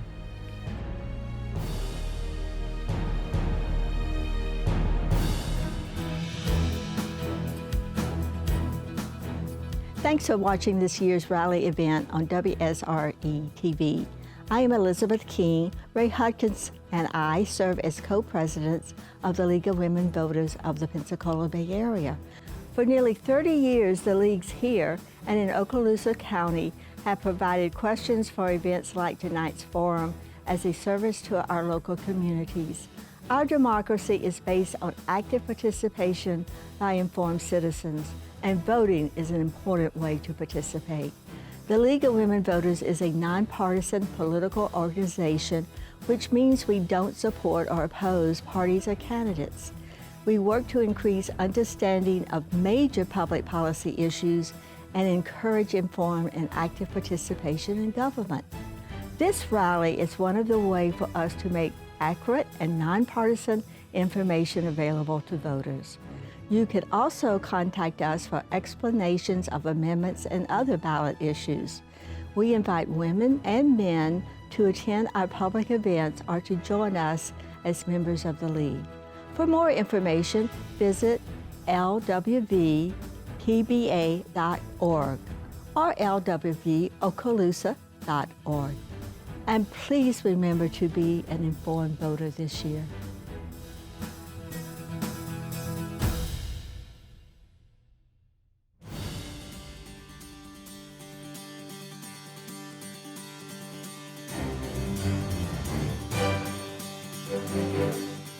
Welcome back. We are now in the final stretch of Rally 2018, and this will wrap up 3 nights of primary election coverage where you can hear from the candidates running for local, state, and national offices. Now it is time to meet the candidates for Pensacola mayor, and there are 6 candidates in this race. Let's meet them in alphabetical order. The first candidate is Mr. Drew Buchanan. Seated next to him is Mr. Jonathan Garrett Green. Seated next to him is Mr. David Mayo. Moving down the line, the next candidate is Mr. Lawrence S. Powell. And next to him is Mr. Grover C. Robinson. And next to him is Mr. Brian Spencer. Welcome, gentlemen. We will begin our questions with Mr. Buchanan, and the first candidate in alphabetical order, of course, and you'll have 45 seconds to answer your question, so let's go ahead and get started. Question number 1. The new parking system in downtown Pensacola has created a lot of ill will. How would you address this issue? Absolutely, and thank you all for welcoming us out tonight, and to all the listeners at home. I hope we get a good education for y'all so you can decide based on the facts of which candidate to vote for. But on the question of downtown parking, I'm the only candidate for mayor that has addressed a clear solution that's common sense values and that addresses the frustration that is faced by most Pensacolians. Right now, we have a downtown parking situation that is completely out of control. It's due to the confusion, it's due to the cost, and it's due to the lack of management of our downtown parking system. The city of Pensacola is too small to have a problem with downtown parking. And the fact is, we have multiple downtown parking garages owned by both the city of Pensacola and the Escambia County that can be opened immediately to the public. As mayor, I will do that automatically as soon as possible, and I will also make street parking in downtown Pensacola free. All right, thank you, Mr. Buchanan. Now to you, Mr. Green. How would you address the issue of the new parking system in downtown Pensacola? Yes, to address the issue of the parking system, we know parking is a problem, and a lot of my ideas work in a multifaceted way. So part of that is I proposed a convention center where we have parking garage attached to it, and that's kind of an idea as to what to do with the Port of Pensacola, but also utilizing that parking garage, but also the city-owned parking garages where we can actually put them to use and be able to alleviate a lot of that downtown parking burden, especially with the new projects and development that have really boomed the downtown area. All right, thank you, Mr. Green. Mr. Mayo. Yes, the parking is a definite problem, and it can be fixed with the excess parking that's not being utilized with the government parking that is around Palafox. It's just sad to see that these governmental parking garages just barely half full, and we have these spaces that are so desperately needed.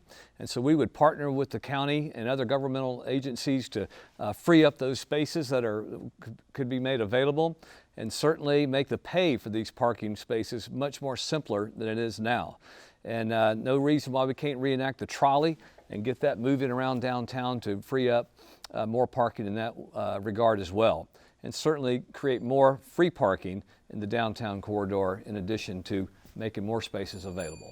All right, thank you, Mr. Mayo. Now to you, Mr. Powell, your thoughts on addressing the new parking system in downtown Pensacola. I think all the answers provided are valid and can be built upon. Also, I believe we have a lot of property within our city area that is currently underutilized to include already established parking. So again, we need to figure out kind of a synchronized approach that we may work with all of the entities of ownership downtown. We have a downtown improvement board that is working aggressively to address similar issues, and I think in concert with working together, the downtown parking situation will and is going to get better. All right, thank you, Mr. Powell. Mr. Robinson. Thank you for the opportunity to be here tonight. I have written on this a couple of times and indicated that the purpose of parking for downtown is not to raise revenue. The purpose of parking is to provide an amenity, both for the shops that are there, but also for those of us that go down there to enjoy them. The parking should not be a case of how much can we charge to be how much we can raise. It should be there to generate enough revenue to be able to take care of making sure that we can maintain it and it's not a burden on the city. But the real problem is those decisions should be made by individuals who are elected by you, who answer to you, and not by individuals who are appointed who have no connection to you. That's how we got into this problem in the first place.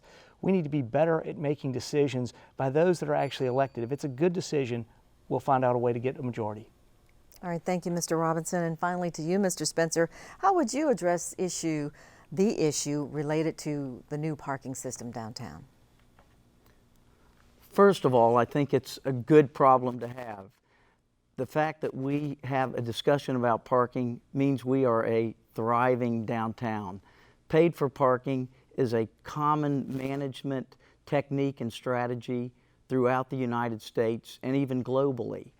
What we do have is underutilized capacity.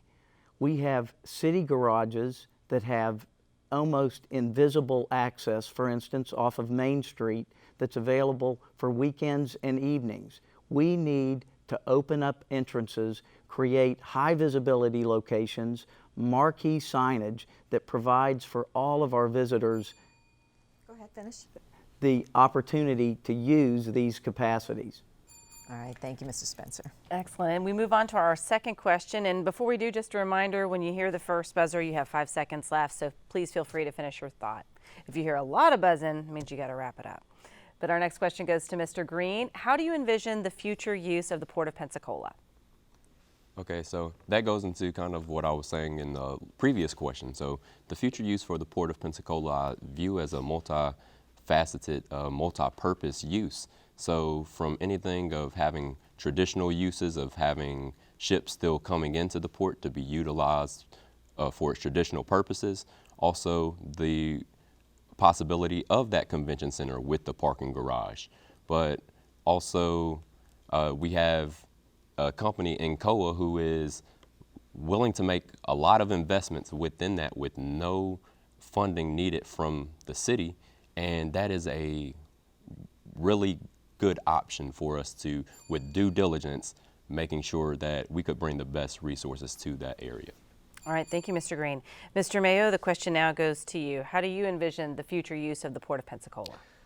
Very exciting. The future of that 50 acres of prime waterfront real estate. And I'm very excited about the current proposal we have on the table with UWF and IHMC for the Center of Ocean Dynamic Technologies in the direction of marine science research. And I love that idea of going in the direction of clean, green jobs that produce high-paying jobs. It's a digital, high-tech world, and I think that is the direction that we need to go. I don't think the current INCOA proposal that is, a rock-crushing, heavy industrial use is the future for that great property, and it will accommodate mixed-use development if we go into that clean, green direction, and I'm excited about it. All right, thank you, Mr. Mayo. Mr. Powell. I think the season is ripe for doing some great and innovative things with our port, but I maintain the position that we should at all costs maintain the historical and the original intent of our port as we begin to give some thought to the creative mix that we might want to have out of our port.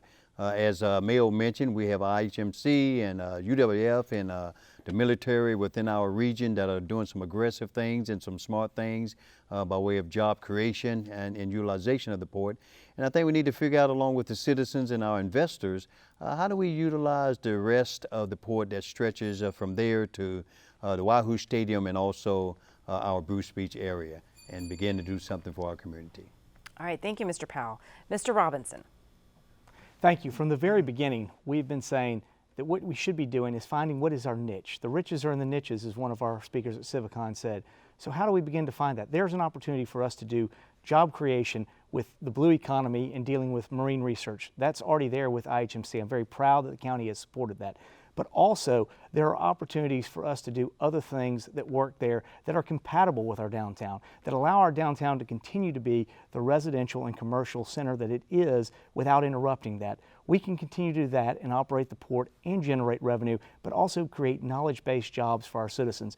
If we do all these things, we'll be able to leverage into the future, and the port will be a valuable asset for our community as we move forward. All right, thank you, Mr. Robinson. Mr. Spencer.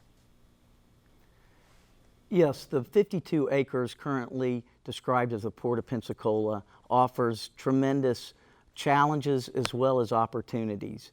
And this is an opportunity we, the City of Pensacola, must seize.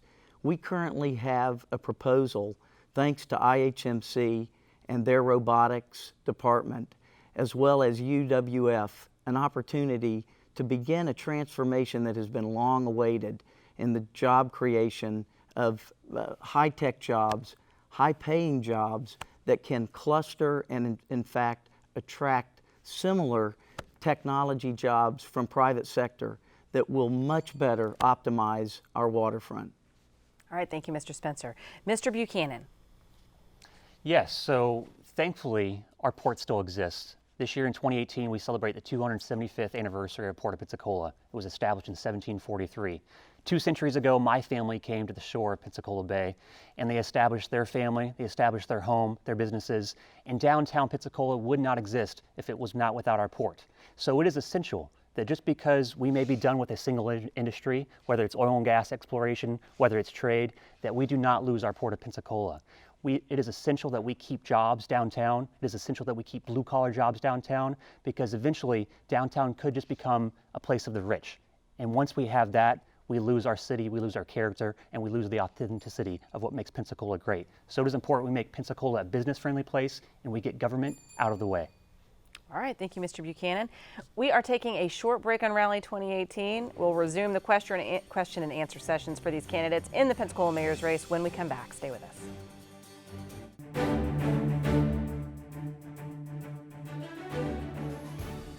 There is nothing more important to our democratic process than having an informed electorate voting on Election Day. Good evening, I am Ed Meadows, President of Pensacola State College, thanking you for tuning into this rally, a joint presentation of the League of Women Voters, WSRE TV, and Pensacola State College. Rally allows you the opportunity to watch and listen as this election year's slate of candidates answer the tough questions concerning the needs of our community. WSRE, a service of Pensacola State College, is proud to bring this program to you as a public service. And as always, we invite your comments and suggestions about how we can further fulfill our community obligations. Let's all remember the importance of participating in the governance process by voting in the upcoming election.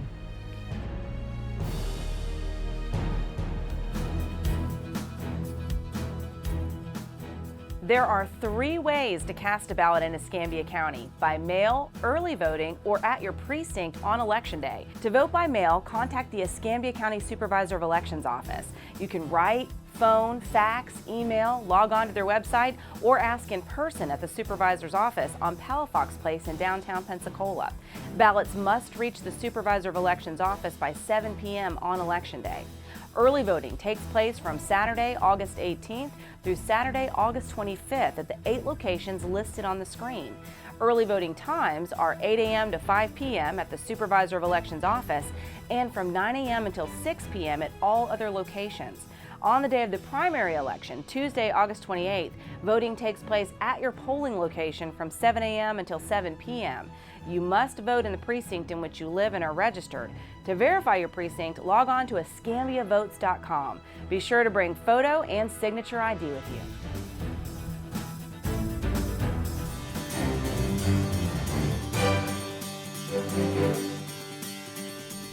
Welcome back to Rally 2018. We've been hearing from the candidates for Pensacola Mayor. And this evening we are asking questions prepared for us by the League of Women Voters, Pensacola Bay Area. Continuing down the line now, we will address our next question first to Mr. Mayo. Mr. Mayo, as mayor, what additional steps would you take to reduce the homeless population in the city? I've been very privileged to be involved with meeting the both material and spiritual needs of our homeless for decades, serving on the board of Loaves and Fishes, been involved with Waterfront Rescue Mission, and we can do lots more in terms of providing infrastructure, unused properties that we could maybe partner with these organizations like Waterfront and Loaves and Fishes to provide much more needed services and compassion and aid. There are services available, and we can do much better in partnering with these agencies that are prepared and equipped to meet the needs of our homeless among us, because you know, they're the grace of God, we could be right there with them, so we have to step up and do better providing much needed compassionate aid. All right, thank you, Mr. Mayo. Mr. Powell, what would you do? What additional steps would you take to reduce homelessness within the city? I think homelessness is a very critical issue of concern, and I thank God that the community of Pensacola is treating it as such. I think we can do a better job, if you would, partnering with, as a city, as a mayor, with the already established entities, Waterfront Mission, Loaves and Fish, and our faith-based community. I sat in a meeting last night that talked about a lot of that is going on in our community within our local churches, where they're opening up their facilities and creating entities where homeless can be brought in and treated for their immediate needs, and also for the long-term sustainment to keep them off of the streets and into our city. All right, thank you, Mr. Powell. Mr. Robinson. The first place I would start is working with the county and partnering with them and some of the agencies that they're working with, both Waterfront Mission, Richards Memorial, as well as things like the Escambia Coalition for the Homeless. Those are private sector entities that we could be partnering with and continuing to find ways to help.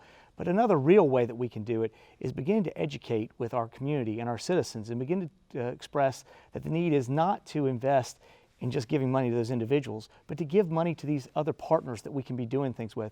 Their ability to provide resources, even Lakeview Center, in dealing with some of the problems that arise from mental health issues with those that are homeless. That's the solutions. That's the way we make it better for those citizens and make them able to be an integral part of our community. But it's investing in those partners. We have a rebuttal from Mr. Powell. Yes, just to expand on what's being said.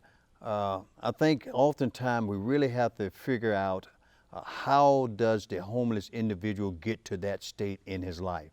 And sometimes we have to look beyond the current situation and look at the symptoms, if you would, that cause him to come downstream, if you would, to the point of homelessness. And that way we begin to treat the root of the problem and not necessarily the symptom of the problem, not necessarily the problem itself. All right, thank you, Mr. Powell. Mr. Spencer, this question to you. What additional steps would you take to reduce the homeless population within the city? There are proven models in other cities where city regulatory practices and codes, in fact, have even been relaxed and modified in order to increase the housing inventory that is needed in the growing homeless population. An example that I heard just last night is the increase in foster homes, homes in which people are being able to invite the homeless to congregate as they transition from short-term housing needs to a long-term continuum of care. This is an example of where government can play an effective role in addressing homelessness. Thank you, Mr. Spencer. Now to you, Mr. Buchanan. Look, so let's be clear. Homelessness is not unique to Pensacola. It happens to many cities across our country. But let's be clear also that panhandling and homelessness are a separate issue, but we're frustrated at both. And we should know that our city council, including Councilman Spencer up here tonight, have been against the issue of homelessness, have fought against the issue of panhandling in the terms of wasting taxpayer dollars. We've had the ACLU sue and be successful the city of Pensacola due to an unconstitutional panhandling ordinance. We must be proactive and not reactive to the issue of homelessness and panhandling. What I would do, I would like to establish restrooms, public restrooms in downtown Pensacola so folks can get out of the filth. I would like to also offer a city-owned shelter in the city of Pensacola so we can say that all are welcome to the city and not just the select few. All right, oh, we have a rebuttal, Mr. Spencer. Thank you.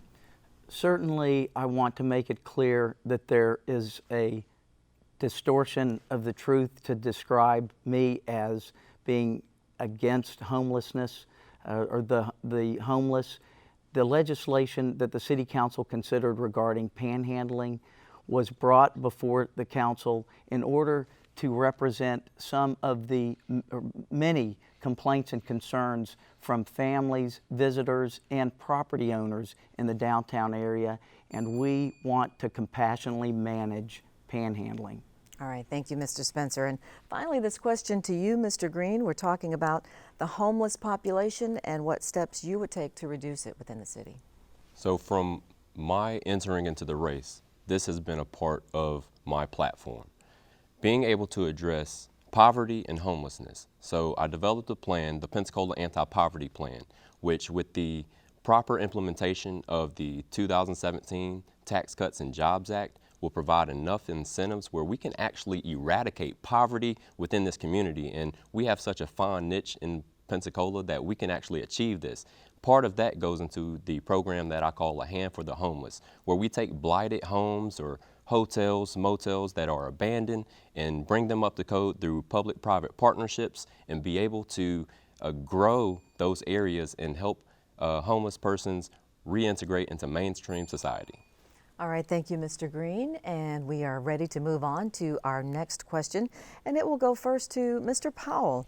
Mr. Powell, now that Bruce Beach is no longer a site for the proposed fish hatchery, what is your recommendation for using this part of the waterfront area? Well, my recommendation for Bruce Beach is, first of all, that whatever we do for that stretch of beautiful landscape or beautiful waterfront, is that it has to maintain a continued public access existence.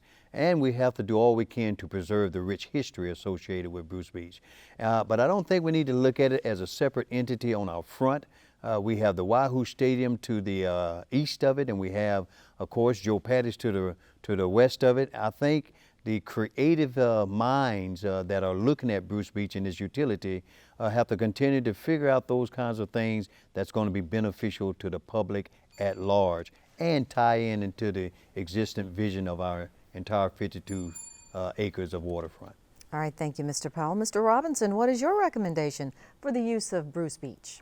One of the great things about Bruce Beach is it's actually a beach. There's very little Pensacola Bay waterfront in the city that you can actually get down to the water from a beach standpoint. That's what's there. We should be developing it into some type of public access park that is there with some kind of a paddle launch, craft launch there so that you can get down there.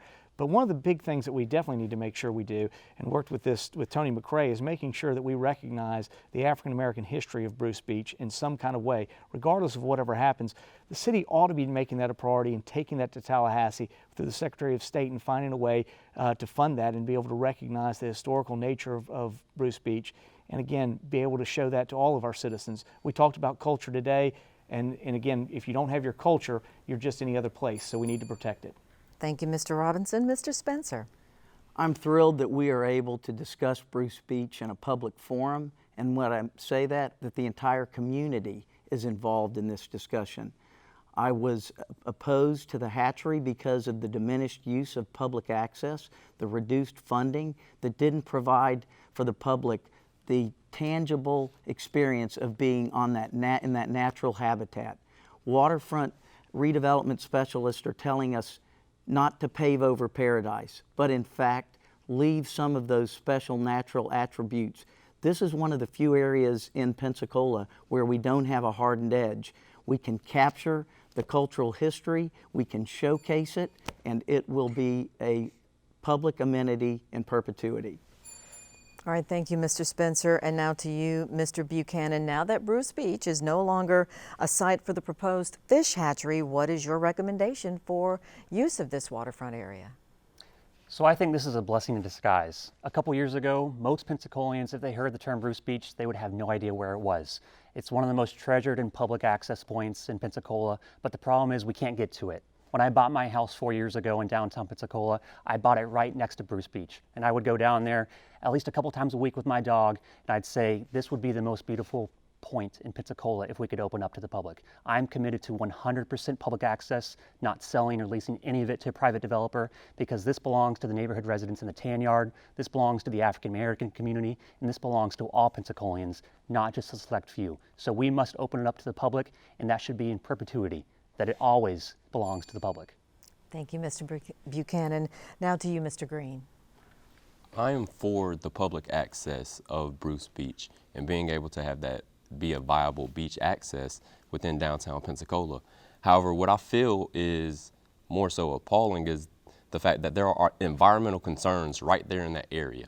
There are areas in the bay, I remember some years ago, where sewage was not being properly run and going into the bay from old sewer lines. And there's been no rectification of environmental concerns that occurred downtown in the area. The flooding issues, there are multiple infrastructure issues in downtown Pensacola that if we're going to make Bruce Beach something viable, we have to address all those concerns. All right, thank you, Mr. Green. And finally to you, Mr. Mayo, your thoughts on recommended uses for Bruce Beach.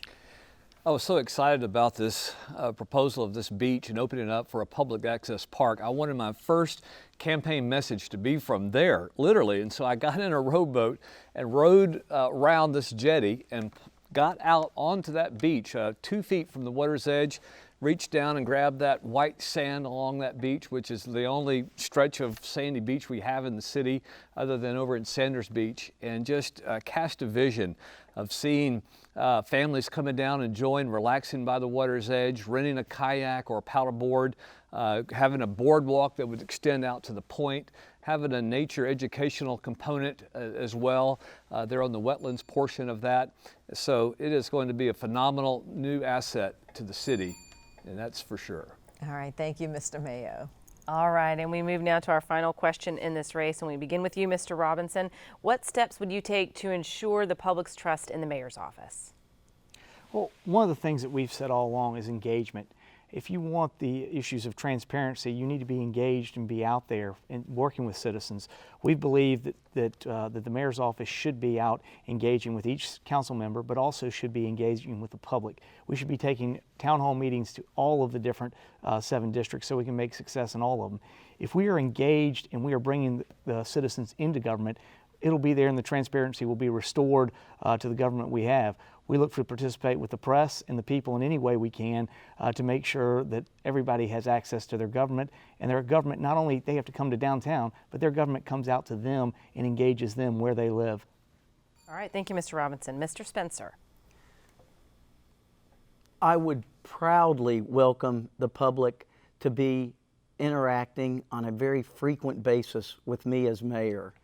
There would be the opportunity to schedule appointments with me, not always on the 7th floor, but in fact, I envision a customer-friendly culture that is incorporated and introduced on the ground floor of City Hall, where I will be able to be contacted and interact immediately with citizens by appointment, days and times to be determined.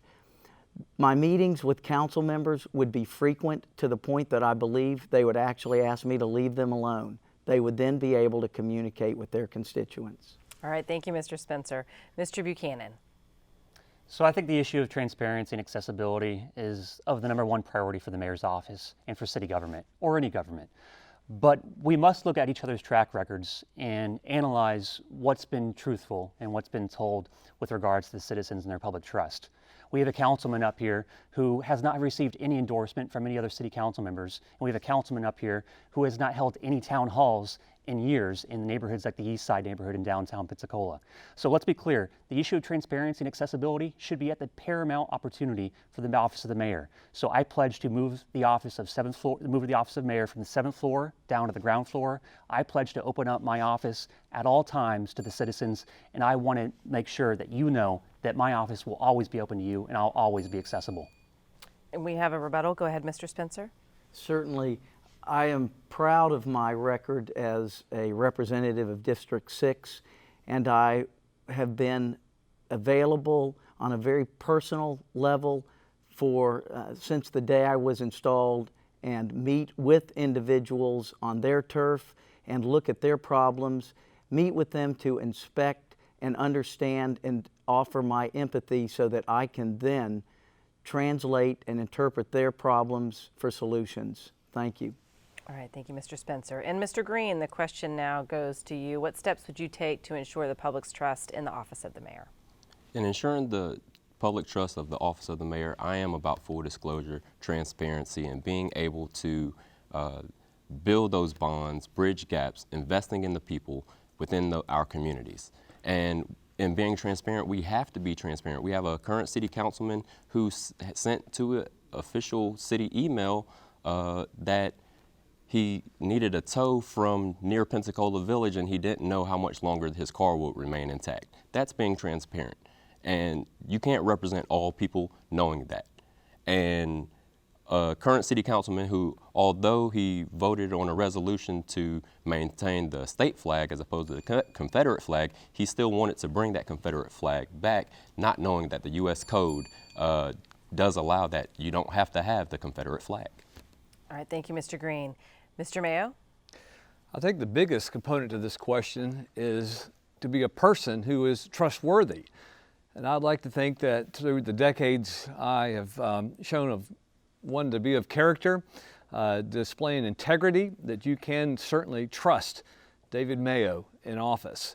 And we'll certainly be obviously transparent, be very communicative to you, having mobile town halls to be an open book to what's happening in City Hall. And I look forward to being one of the best and most transparent, accessible mayor that the city of Pensacola has. And it's something that's very dear to me that this will take place. All right, thank you, Mr. Mayo. Mr. Powell? As a retired Army veteran officer, I am acquainted with the attributes of leadership, and that is of transparency, integrity, and ethics, and I intend to fully exercise those tentacles as the next mayor of Pensacola. I think it is important that we have the necessary transparency where the citizens feel as though they have access to the mayor.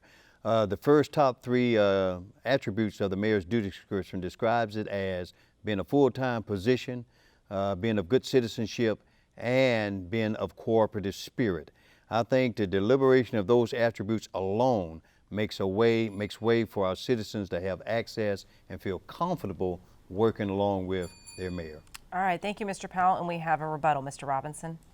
I just want to say, I find the city to be sort of the same place the county was at the time I came in. There were 4 individuals who had been let go by the governor because of sunshine violations. There was a lot of problems with trust at Escambia County.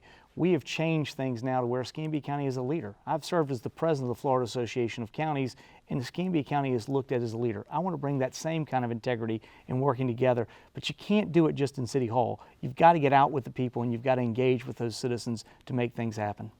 All right, thank you, Mr. Robinson. Thank you, candidates. We're going to take a quick break, closing statements when we come back.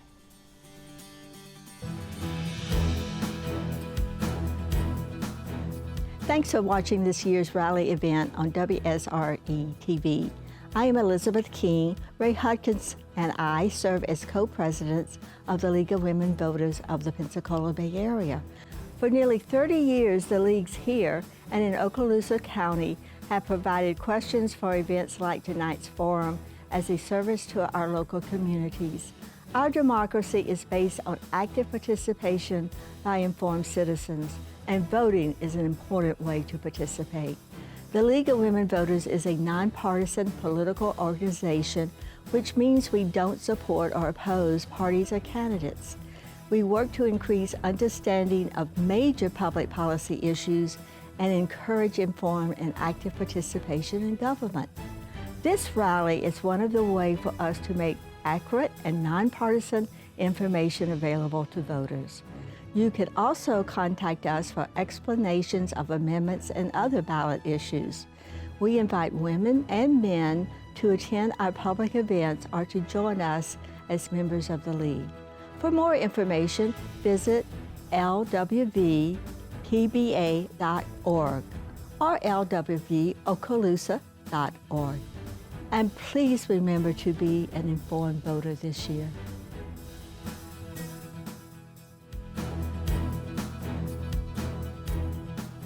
There are 3 ways to cast a ballot in Escambia County: by mail, early voting, or at your precinct on Election Day. To vote by mail, contact the Escambia County Supervisor of Elections office. You can write, phone, fax, email, log on to their website, or ask in person at the supervisor's office on Palafox Place in downtown Pensacola. Ballots must reach the Supervisor of Elections office by 7 p.m. on Election Day. Early voting takes place from Saturday, August 18th through Saturday, August 25th at the 8 locations listed on the screen. Early voting times are 8 a.m. to 5 p.m. at the Supervisor of Elections office and from 9 a.m. until 6 p.m. at all other locations. On the day of the primary election, Tuesday, August 28th, voting takes place at your polling location from 7 a.m. until 7 p.m. You must vote in the precinct in which you live and are registered. To verify your precinct, log on to escambiavotes.com. Be sure to bring photo and signature ID with you. Welcome back to Rally 2018. It is time now for the candidates in the race for Pensacola Mayor to give their closing statements. Candidates, you will each get 45 seconds, and we will continue on down the line, beginning with Mr. Spencer. Mr. Spencer, 45 seconds. From 2010 to 2016, 5 of the top U.S. metro areas in the U.S. were located just within 500 miles of us. They were the fastest growing metro areas. We should be in that category, and we can do it. What has happened is those areas have been led by visionary leaders that have delivered prosperity, most importantly, prosperity that has been felt by diverse neighborhoods through a diverse cross-section of individuals. This sort of visionary leadership requires a skill set, something that I have gained through my education and as an architect. I will bring that to the city of Pensacola as mayor. All right, thank you, Mr. Spencer. And Mr. Buchanan, 45 seconds. So the city of Pensacola, it is at an opportunistic time, and it is important that we elect the right leader that has the vision and clear policy goals to move us into the future in the best way possible. I am being outspent 10-1 by career politicians and PACs funding this race with near unlimited amount of money.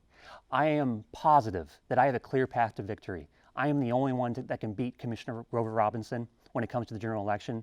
So I plead to you to look at my platform. Go to drewforpensacola.com. Go to my Facebook. Research Drew Buchanan.